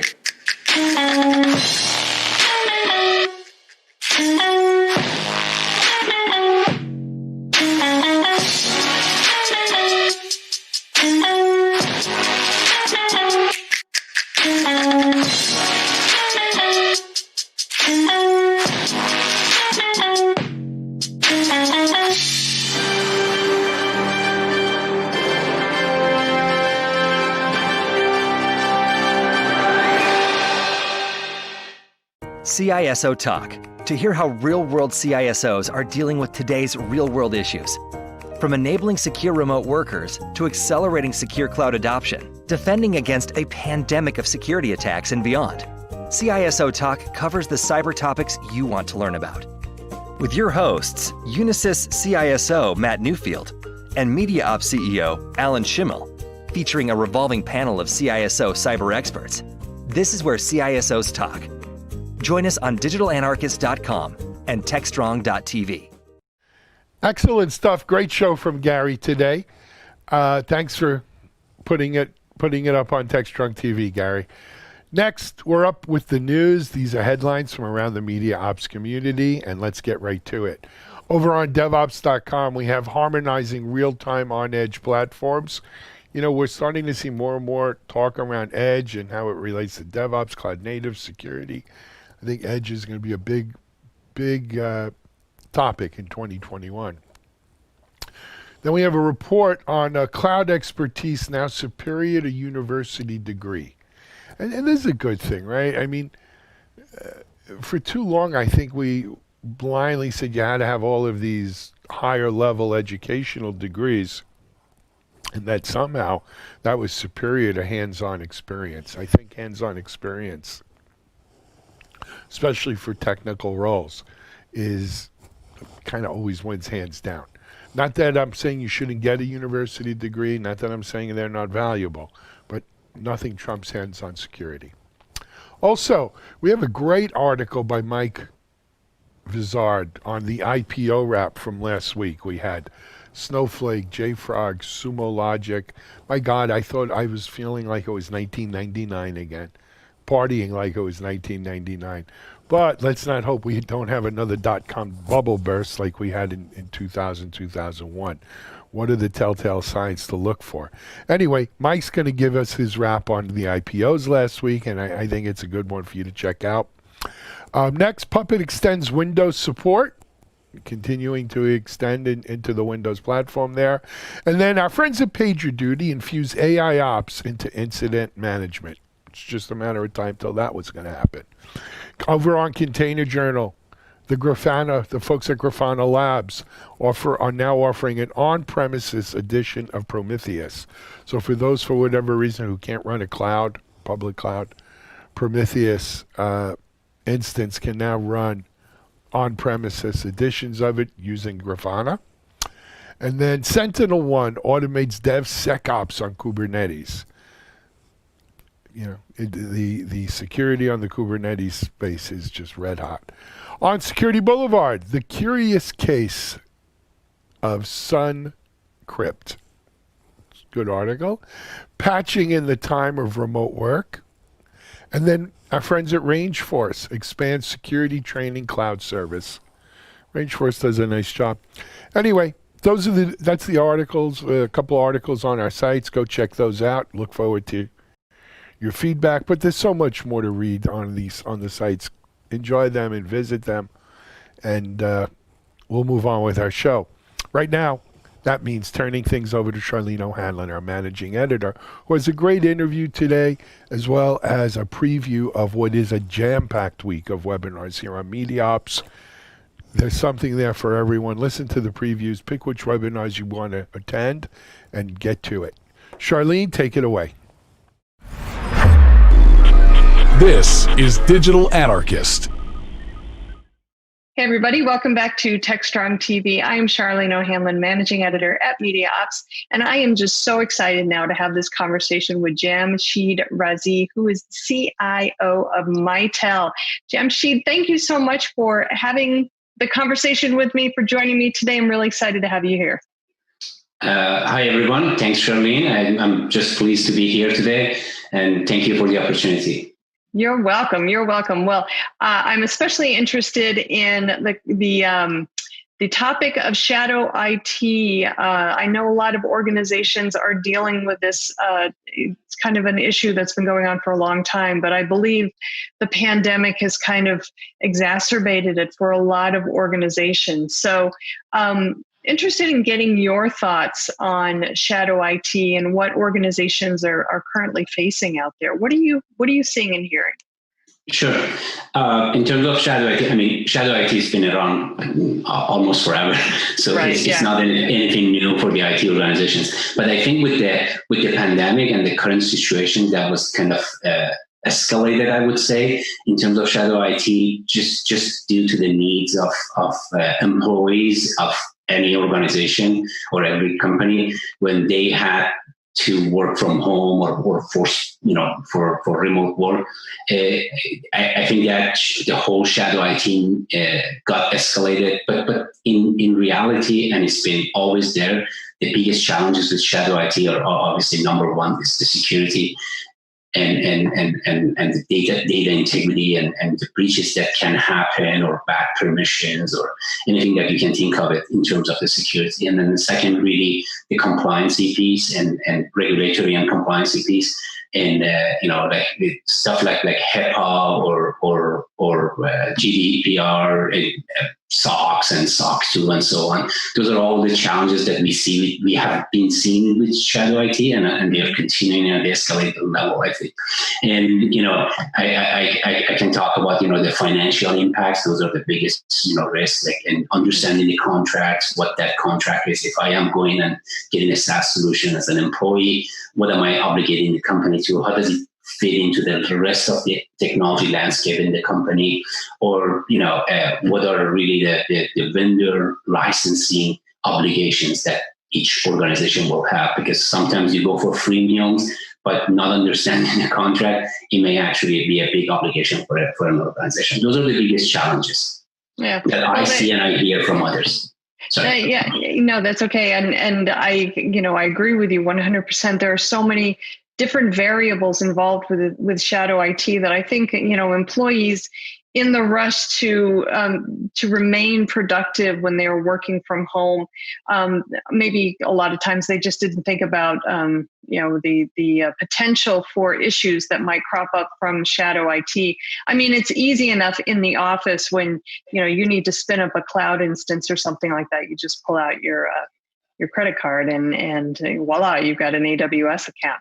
But, working from home, there are so many other, as you said, freemium type applications that are out there that are, great to start with, but they do kind of end up being like this big black hole for expenses. So, and also the issue of compliance that you brought up, that is also something I think it's going to be rearing its ugly head in the next 6 months or so, as we kind of see what the repercussions of a lot of these shadow IT implementations have really kind of done with the privacy of our data and our sensitive information. So what can companies do now to maybe kind of rein in what's been happening so far?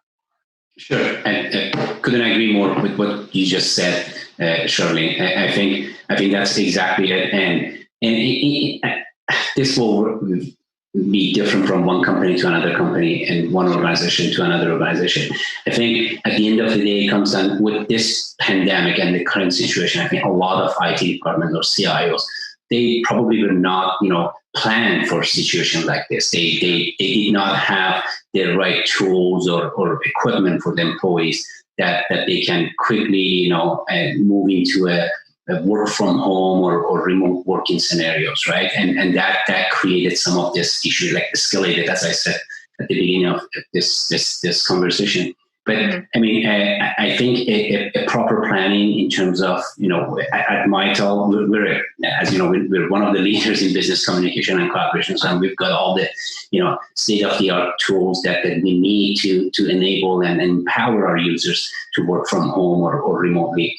And for us was a very smooth transition with, as we have, MyT meetings and other solutions that people our customers and their users can utilize. But I think the proper planning and then also a process in place. I mean, even before the pandemic, we've got a process internally that if you are going to buy, whether on your credit card or on a PO base, and it needs to go through that whole vendor, management and purchasing process, right? Like where we have the POs that goes through our contract management team, and then they look at it, and then one of the check marks is the IT involved, is the security team involved, and how are we going to pay for this? And then comes also, after all of that checks, it comes to the IT solutioning team that, does this solution really fit into the application landscape that we have, the technology landscape that we have? So those are the steps that we have taken at least, and the processes that we have in place to overcome this big challenge of shadow IT.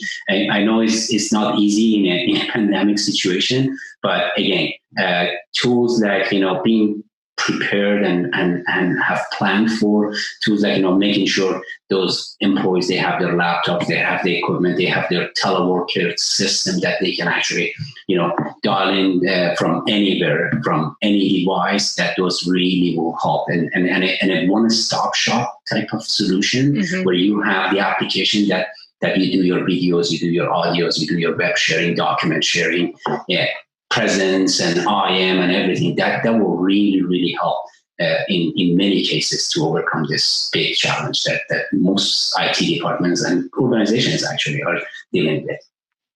Well, I think a lot of organizations have a pretty decent handle on how they kind of work with their employees to kind of reduce or mitigate shadow IT within the organization, by instilling these guardrails, if you will, much like what your organization has done. When it comes to, situations such as, the work from home, which is, everybody admits nobody was really prepared for this. I think the only organizations that really suffered little to no disruption were those that were pretty much all remote to begin with. So, I think that because organizations were just kind of stretched to the limit to just trying to get their employees up and running, working from home, I think the rules were relaxed a lot when we're talking about spending money for applications, for solutions, for new office chairs. I mean, people got to have their stuff. So, but do you think that maybe kind of this phase two, as we kind of maybe move into either a seriously full-time work from home deal or a hybrid work from home,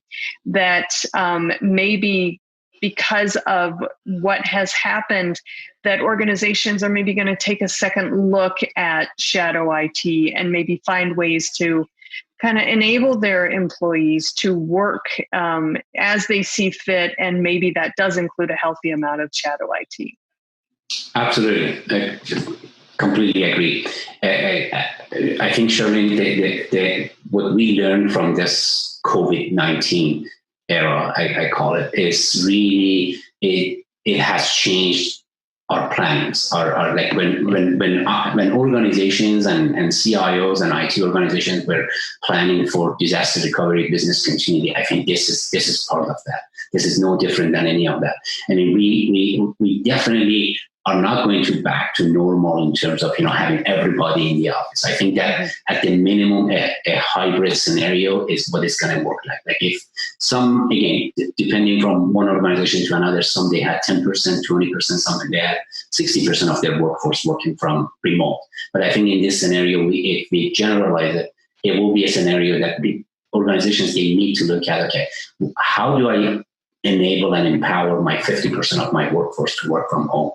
Even after COVID, because that also has its own benefits as well, right? Like in terms of working from home from a productivity perspective, from it depends from one scenario to another scenario. But I think what I can say for IT organizations and CIOs, I see this as part of the whole business continuity planning.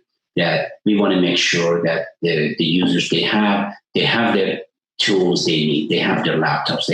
If they are asking for an extra monitor, not a problem. Simple things like that. An extra monitor and a audio, video, speakerphone will really go a long way when you're working from home, 8 hours, 10 hours on video calls on a daily basis. And what kind of a tool you have, right? In terms of your communication and collaboration platform, right? Can you easily, collaborate with your colleagues? Do you have a chat platform? Do you have an iron, presence and a way to do sharing and document sharing and team, right? Like working as a team, like same way you would do in the office, part of the meeting. I think that's what needs to happen, making sure that you are ready for scenarios like this. Yeah, I agree, and I think shadow IT is definitely part of a larger conversation around how organizations are going to work with their employees to make sure that they're not only productive, but that they're also happy and engaged and informed. Because I think communication is probably the most important element that any organization can offer its employees at the end of the day. So. Absolutely. Yeah, Absolutely. And communication collaboration is the first thing, is the foundation to all of this. And the more CIOs and IT departments, they communicate with the organization, with their plans and what the plans and what are available to them and how they are going to empower those users, will actually help very much with heading off that shadow IT. Yeah. Well, I think we are closer to the beginning than the end, unfortunately, of this pandemic and all of the long tail things that will, result. So I think we've got some interesting days ahead. But unfortunately. Yes. Well, Jamshid, thank you very much for having the conversation with me. I really appreciate it. No, thank you for the opportunity. It was great to meet you, and thanks a lot. All right, great. Yeah, thank you. Okay, everybody, please stick around. We've got lots more TechStrong TV coming up, so stay tuned.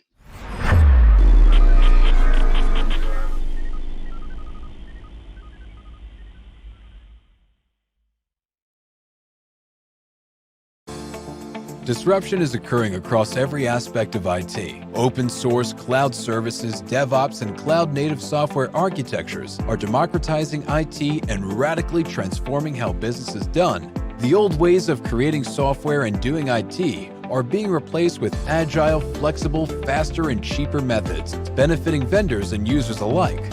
Accelerated Strategies Group is out to democratize access of industry expertise and knowledge. We use our expertise and experience to offer insightful, intelligent, useful information in a variety of formats relevant to the IT community: digital events, videos, reports, assessments, workshops, and implementation projects with tech vendors, IT organizations, and business leaders. We widely and openly share our work products, often for free. Analyst reports these days aren't worth more than a graph or chart that tells a story or illustrates a market trend.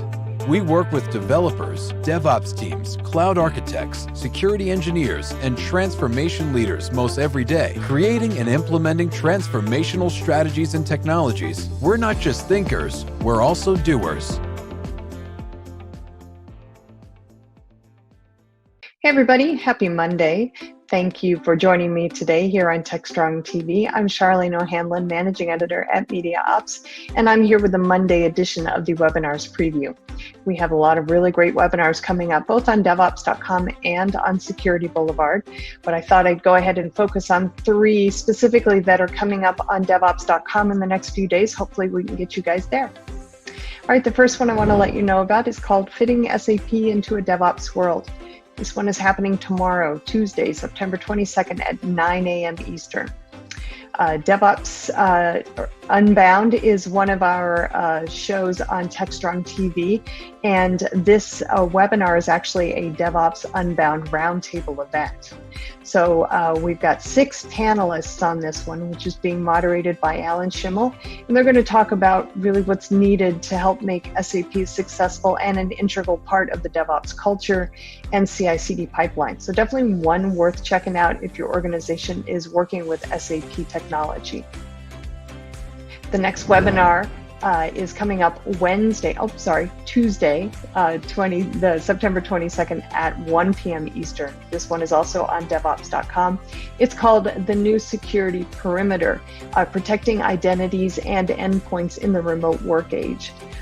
This is another one that's being moderated by Alan Schimmel, and this one is actually being sponsored by JumpCloud.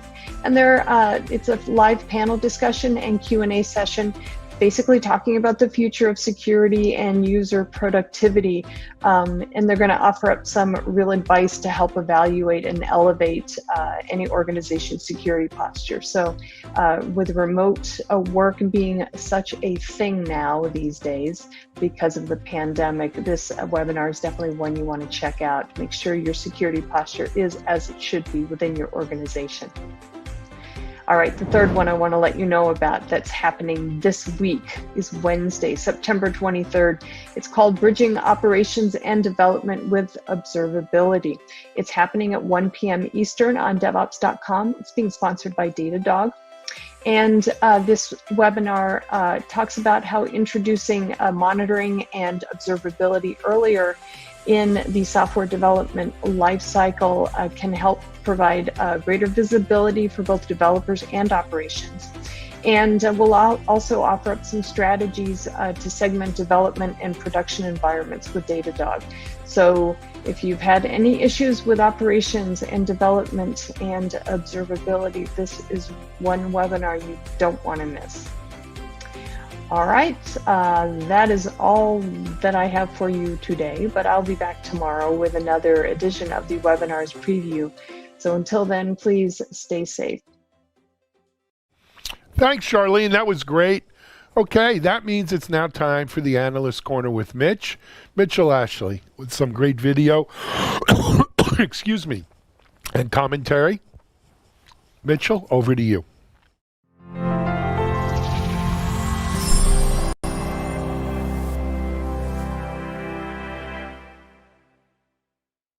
Welcome to Analyst Corner. Mitch Ashley, CEO with Accelerated Strategies Group. Well, the week is here. Finally, done a lot of work coming into the DevOps World 2020 conference that kicks off tomorrow on Tuesday. So I hope that you've registered. The speakers are fantastic, and I'm not saying that just because I'm one, but there's some awesome speakers. And of course, I'm really excited about the leadership track that has this year that Accelerated Strategies is the chair of, and actually the program chair for the content. So a lot of hard work has gone into kind of selecting the best of the best. And yeah, it's a conference that's interesting because it is put on by CloudBees, but it's not a vendor-specific conference. They do their best to make it kind of vendor neutral, approachable by all parties. And, there's no vendor pitches. I don't get to make a pitch there for Accelerated Strategies, just like CloudBees doesn't make their own pitch there. Yeah, they're present, of course. Their executives are talking about kind of their product and where they're headed in the future, but that's also Jenkins and its roots and how that shows up in the product today and where they're going, I'm sure, is some of what they'll be talking about. So I have a couple of panels. There's going to be an open source panel, and Alan Schimmel of Media Ops, and Tracy Miranda, who is now with the Continuous Delivery Foundation. She's joining us to talk about sort of the ins and outs and what's happening in the world of open source. And then we have a Show Me the Ugly Dogs panel, which is, we always get to see the cute puppies at conferences, right? Folks want to show what they've done and done well and been successful at. And what about those failures that are necessary to do great things? I've heard me talk before, but nothing great ever happened with failure. And that includes Apollo 13, right? They didn't get those astronauts down to Earth without failing. I mean, I'm not talking about the initial explosion that happened. I'm talking about all the ideas they tried, both to put in the CO2 scrubbers, but also how to power back up the command module from them being in the LEM. So, that was hundreds, maybe 1,000 or more different ideas, probably hundreds of failed ideas before they eventually found what worked, and that was a tough problem. Tough problems don't happen in one try. They happen in a whole bunch of failures followed by some successes, because all of those failures either show you what path not to go down or help illuminate a path to take forward. So I hope that you enjoy the conference this week. Of course, I'm going to be talking about the state of software delivery management, the report that we issued over a month or so ago. That'll be a big topic. That's what my keynote talk is about. And, it'll be a topic of, I'm doing a panel with, I believe it's with the press on Wednesday. Yes, Wednesday, I believe it is. Talking with a number of different folks, some customers of CloudBees, and also some of my experiences through the report and the analysis process. And due credit goes, this is work that was done by Sanjeev Sharma, who's now an advisor to Accelerated Strategies. So he's now at Truist, managing the integration of their DevOps and cloud infrastructure. No small job. You know, those acquisitions, they always sound good, but man, there's a lot of work to kind of integrate things when you do that. Don't always do that. But so I hope you join us. If you haven't registered, there's still time. And this is going to be very heavily attended. I don't know exactly what the registration numbers are, but I know they are very high. So we're going to have a lot of folks there because of the great speakers and the great content that are happening. So please join us at DevOps World 2020. Now, I've hinted at some new research that's coming out, and that will be coming out tomorrow on Tuesday, the 22nd, the day that DevOps World starts. So stay tuned. It's some really great stuff. And I think you'll really like the way we're presenting our content and information, things that we discern from the research. So it's very timely as well.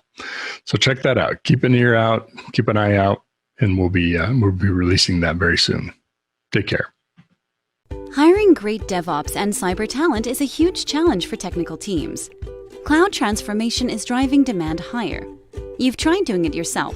Job boards, LinkedIn, didn't work. Recruiters are an option, but who do you trust and not waste your time and money? RecruitOps is the new way to source engineering talent. From MediaOps, the people behind DevOps.com, Security Boulevard, Container Journal, and more. We sit right in the middle of the hottest positions in Dev, Sec, and Ops, and the brightest minds in the field. If you're looking for a great position or the talent to fill it, we can help you. Trust us, risk-free.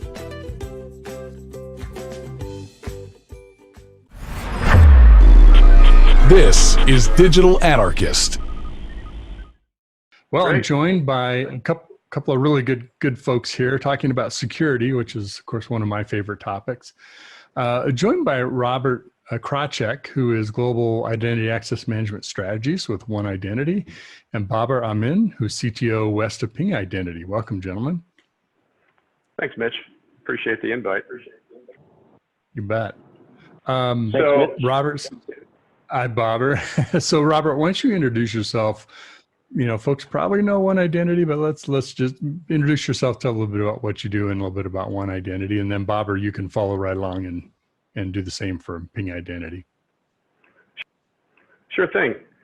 So One Identity has been in the market space for a while in the identity and security products space. We have a number of different products, particularly identity governance, privileged access management, and Active Directory management with our Active Roles product. I've actually been with the company about 8 years.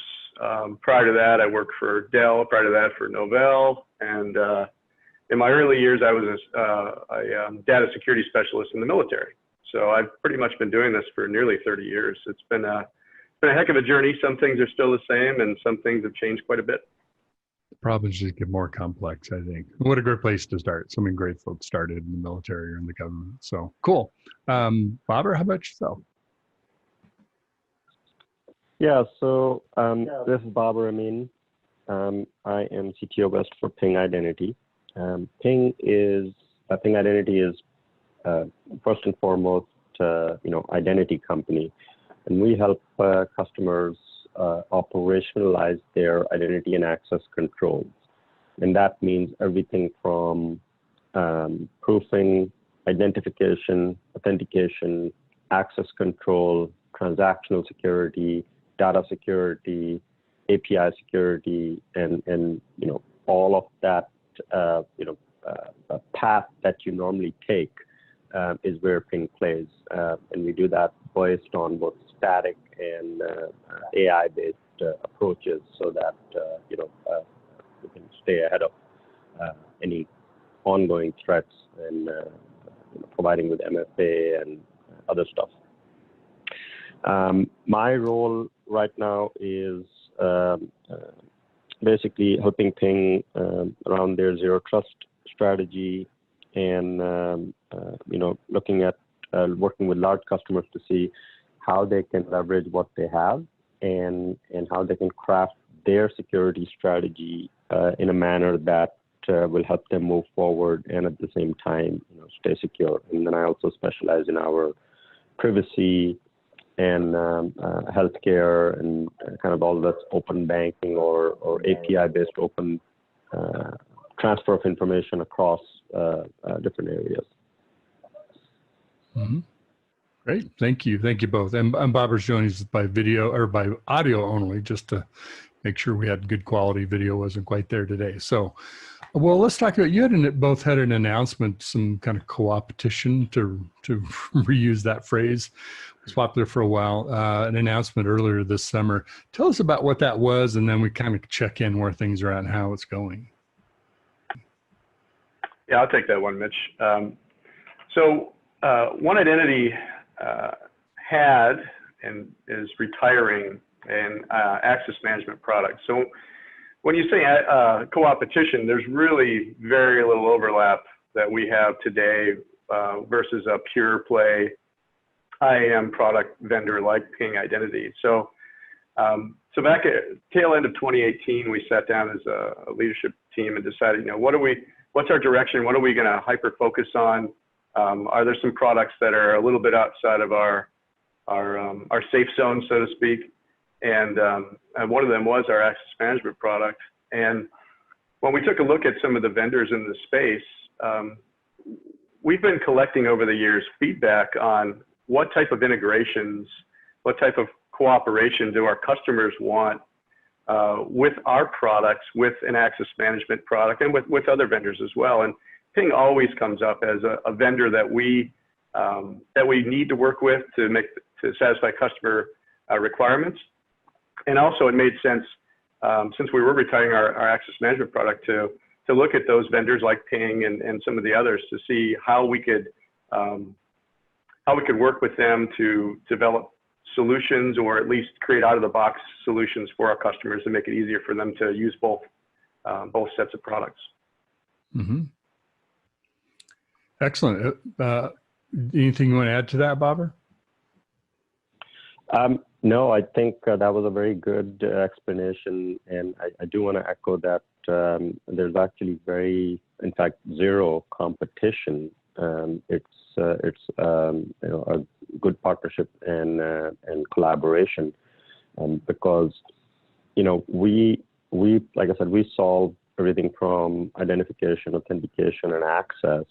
But there's a whole other area of providing entitlements and providing a governance model around who has access to what. So it's a very synergistic approach. Excellent, excellent. So let's talk a little bit about sort of what gap does this fill in the market. You both obviously have your own individual capabilities, but by coming together, what is the need or the gap that you're uniquely filling now because of your partnership? Sure. So yeah, that's a great question, because there's a lot of vendors in both spaces, right? So where's the uniqueness? From our perspective, One Identity, because we have not only identity governance product, and a privileged access management product, we can already deliver those two functions from one vendor to a potential customer out of the box. But what really, in my opinion, what offers uniqueness from a Ping Identity perspective is our IGA solution is Docker containerized. So it plays very well in a DevOps type of play. And Ping is focused on DevOps for 2-3 years now. They have a lot of architecture on it. I've worked with their sales engineers on labs that are completely in Azure or completely in Amazon. And I think what offers uniqueness for us is, for the partnership from my perspective, is the MSP model, to being a partner and being able to deliver an IGA solution and Ping solutions through an MSP and very quickly and easily without a lot of re-architecting and development, I think is a uniqueness. As well as the fact that we have unique capabilities around open standards in our product sets that Ping also supports, like SCIM and OAuth and SAML, and I think it's just a really good synergy. Mm-hmm. So say a little bit about what IGA is for those that don't know. Sure. So identity governance is essentially the practice of taking your identity and putting a wrapper around it that ensures people get access to the right things and they're validated appropriately, and there's reporting and auditing, and you can track all these separate identities through a single source. So there's different levels. If you look at maturity models in the past, you have the basic levels of provisioning and deprovisioning, but at the higher end, the more visionary customers are looking at how can I track things from an analytical perspective? How can I govern multiple identities that are tied to an individual? How can I provide that granular control so that when my access management product like Ping One is stood up, they're getting the appropriate applications at the appropriate time? It's interesting how that identity management and governance has gone from, of course, the deep use of people, users, but also now into software, into devices, into the whole interconnected world that we're all a part of. So it's more complex, but it's good that we're kind of extending those practices to the interconnectedness of what we operate in and the services and software and solutions we provide. Yeah, like we said earlier before the recording started, some things change and some things remain the same. So yes. I think there's a good song by Led Zeppelin or something like that. But anyway, that's a whole nother topic. So Bobber, you were trying to jump in there. No, I was just going to add to that, like, from our perspective, the making the customer whole and helping them achieve their vision and getting them to operationalize and put their security practices in practice, or their security products in practice is first and foremost. So, as customers are using IGA capability from One Identity, it made good sense for us to make sure that we work together with One Identity to service those customers. And for us, that is front and center for everything that we look at, is how is it that our customers are using, and how can we help them advance their state of security. I'm really curious. Thank you, Bob. I'm really curious too, not to make everything about COVID, but the economic conditions have really accelerated a lot of digital transformation strategies, competitiveness, things around contact. The behaviors of customers are changing. It seems like everything is a bit disrupted at the moment. What are some of the biggest challenges around IGA and identity management that large enterprises especially are trying to tackle now that maybe weren't as top of the list as they were 6 or 12 months ago? Sure, I'll take that one. Or Bobber, go ahead. Oh. I was just going to say that last year, and probably maybe 6 months even prior to that, the whole concept of zero trust had started to bubble up again. It's an old concept, but people were trying to pay a little bit more attention to it. And then in the last 6 months, it basically has become front and center, because it's more important than ever for people to make sure that their employees can get their jobs done in a manner that it doesn't put them at risk from a data breach perspective, the company at risk. And all of that is bringing to notice that, look, you can't rely on security that is based on locality. You can't rely on security that is based on discrete events, right? You have to have a more dynamic approach and look at all the possible signals that you can get at any given time. And that is probably the one thing that COVID is bringing to light, that you can't continue to rely on static ways, static policies, and the old way of perimeter-based security and access. Yeah, it really destroyed the concept of if there was a perimeter, which I'm not sure there was, but if there was a perimeter, you just can't assume anything about location where people are, controls that might be in place because, you know, to work anywhere, whether it's now or in the future, if this continues in some way, that's part of our fabric of work, right? Exactly. And you know, you mentioned like a lot of security folks and data security folks came from the military background. And we've all heard the term, you know, in the wire or within the wire. Under the wire. Under the wire. Yeah, and it's that whole concept that, you know, once you were past the sentry checkpoint, you know, it was okay. But what people don't realize is that even in those environments, there's a layered approach, right? You can't walk around, you know, without proper identification, and you can't basically just go anywhere. So think of the same approach, really. The zero trust approach is really the same approach. It's just, you know, at a logical, basically applying it in a logical fashion or at the logical layer. Zero trust can be, I've heard some people talk about zero trust as you have to rethink everything. There's also the how do you build on what you have. What are your suggestions of folks, how are people tackling, you know, getting serious and implementing at least aspects of zero trust approach? Well, what I've seen is there's a lot more interest or reinvigorated interest in privilege access management and those secure accounts. We have a lot of administrators working from home that normally wouldn't. So there's been a lot of interest in injecting second factor, doing remote access. Like with our Safeguard product, we have a remote access component to it that allows you to do secure remote SSH, REP, that sort of thing.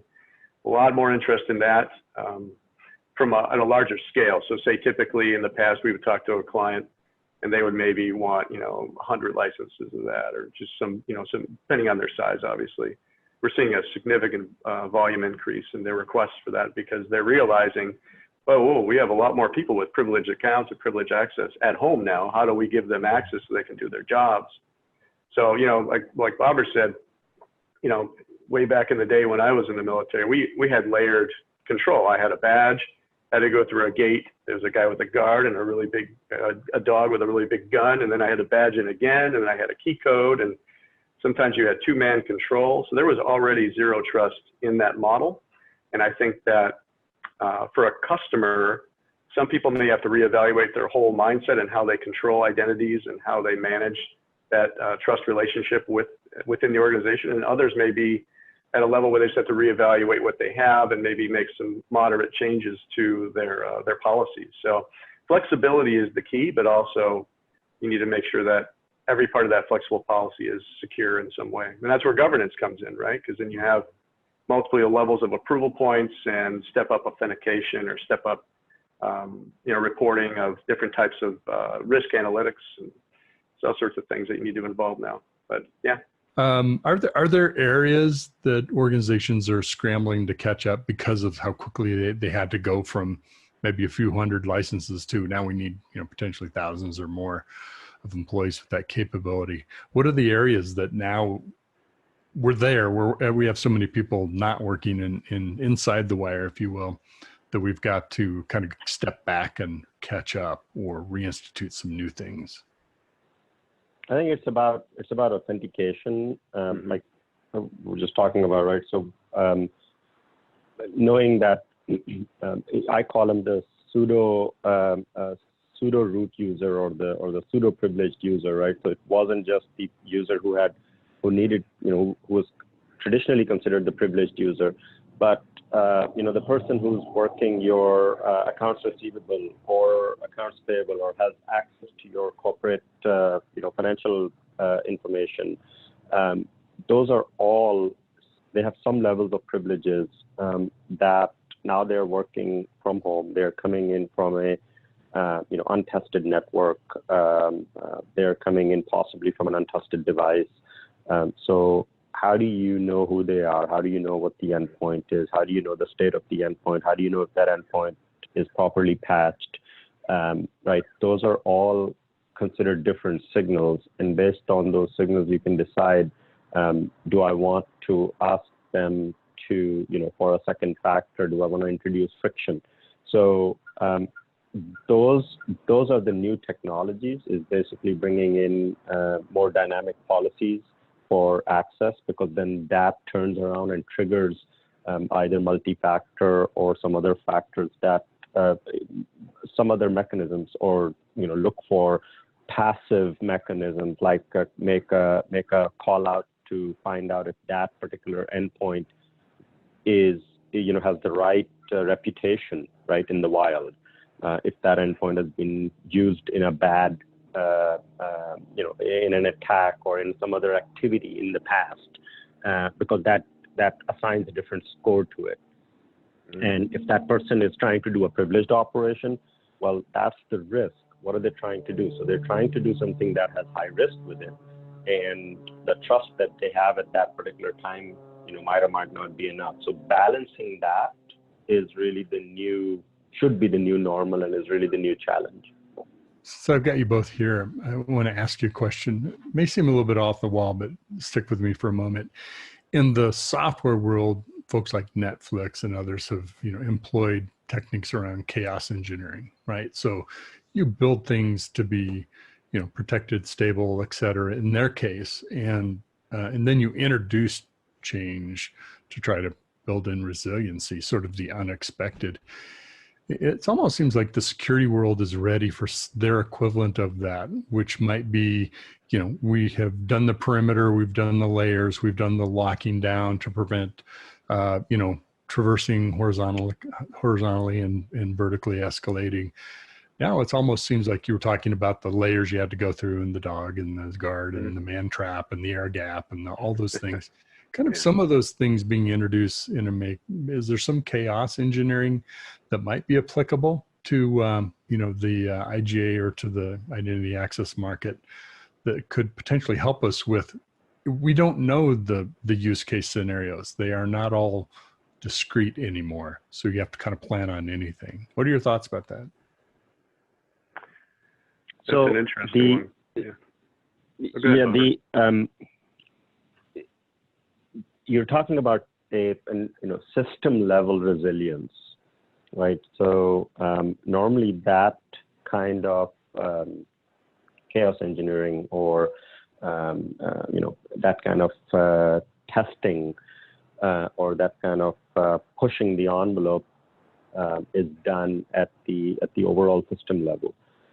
It's not done at a component level, because a single component failure or single component resilience is not enough to protect you, right? Even if you test every single component in its own entirety, right? When they all come together, you can introduce different pockets of vulnerability, and that's what we see is that the approach you just mentioned should really be manifested by the customers depending on their risk level, right? Because you wouldn't want a retail vendor to do the same level of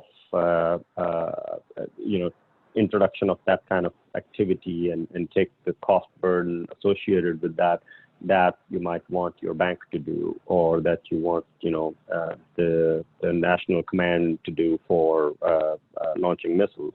So it's that is really relative to the risk associated with what they have and what they're trying to protect and what is at stake, and it should really be done at a system level. Mm-hmm. Yeah, I agree with Barbara. I mean, I view these large networks as one big machine, and they have many, many moving parts. And a retail organization may have a secret research area that needs more rigid controls than, say, a consumer side of things. And in banking, his example, I mean, they're down to the microsecond in transactions. I mean, they have to be, especially if they're doing trading and any kind of financial transactions where fractions and fractions of a cent make a difference. So, being disruptive, say like in SOD violation checks and that sort of thing, we've seen it where people have tried to introduce those after the fact, after access has been granted, to try and put a wrapper around something that basically has been let out of the cage already, and it's been a huge disruptive, had a huge disruptive effect on the organization to the detriment of the organization. So you'd have to do things very, very carefully. But I think there is opportunity here, particularly in risk analytics, and just doing passive analysis of who has access to what and why they have access to it. This is a great opportunity to reevaluate your security practices and ensure that, you know, if there's risk exposure, you can come up with a method to control it. So I would say the disruptiveness, right, for me, if I were back being an IT director, would be passive analysis to see where I can inject disruption in a positive manner for my business. More on the in a penetration sense or penetration in the environment. Sure, that seems like where we are today with where chaos engineering is being applied the most. So, well, good. You know, this has been and thank you for entertaining that question. I want to get your thoughts on it. What's happening next with the partnership? Kind of what do you see happening over the next, say, 6 months or so? So that's a good question. So, you know, I have when we develop these partnerships, at least from the One Identity perspective, I have in my mind what we call phase 1 and phase 2, and however you want to say it. But the first opportunity I took once we established a TAP or technical alliance partnership was to evaluate our products and see where we could create out-of-the-box integrations to help our customers and our partners. Second phase, ideally, would be to work with the appropriate folks at Ping to develop some uniqueness. And that's hopefully in the future. Right now, we have at One Identity, we have at least a dozen integrations we're working on with Ping products to just make this partnership more than just a piece of paper. So next phase will be unique development, I hope. Integrations are huge. It can save a lot of time for customers to go through the same process over and over. Yeah. Bob, are your thoughts? Yeah, it's really identifying and identifying what other areas 1 + 1 can turn into something more than 2. So that's really the next step, is to identify and figure out where we can create kind of a better model for customers to take advantage of. You know, I think just from my own experience, you both hit on kind of the two key ingredients is you have to find the things that you can uniquely do together, and it has to be valuable to both of you, both companies and their customers. And you get that engine rolling, it can be a very successful partnership. So I hope that that's what you achieve. Thanks, gentlemen. Be really good talking with you, and thanks for sharing kind of what's happening in the market and some of the challenges folks are taking on in zero trust and moving to that. So it's been great talking with Robert Krawczyk, who's Global IAM Strategies at One Identity, and Babar Amin, who's CTO West of Ping Identity. Thanks, guys. Thanks, Mitch. Thank you. Thank you.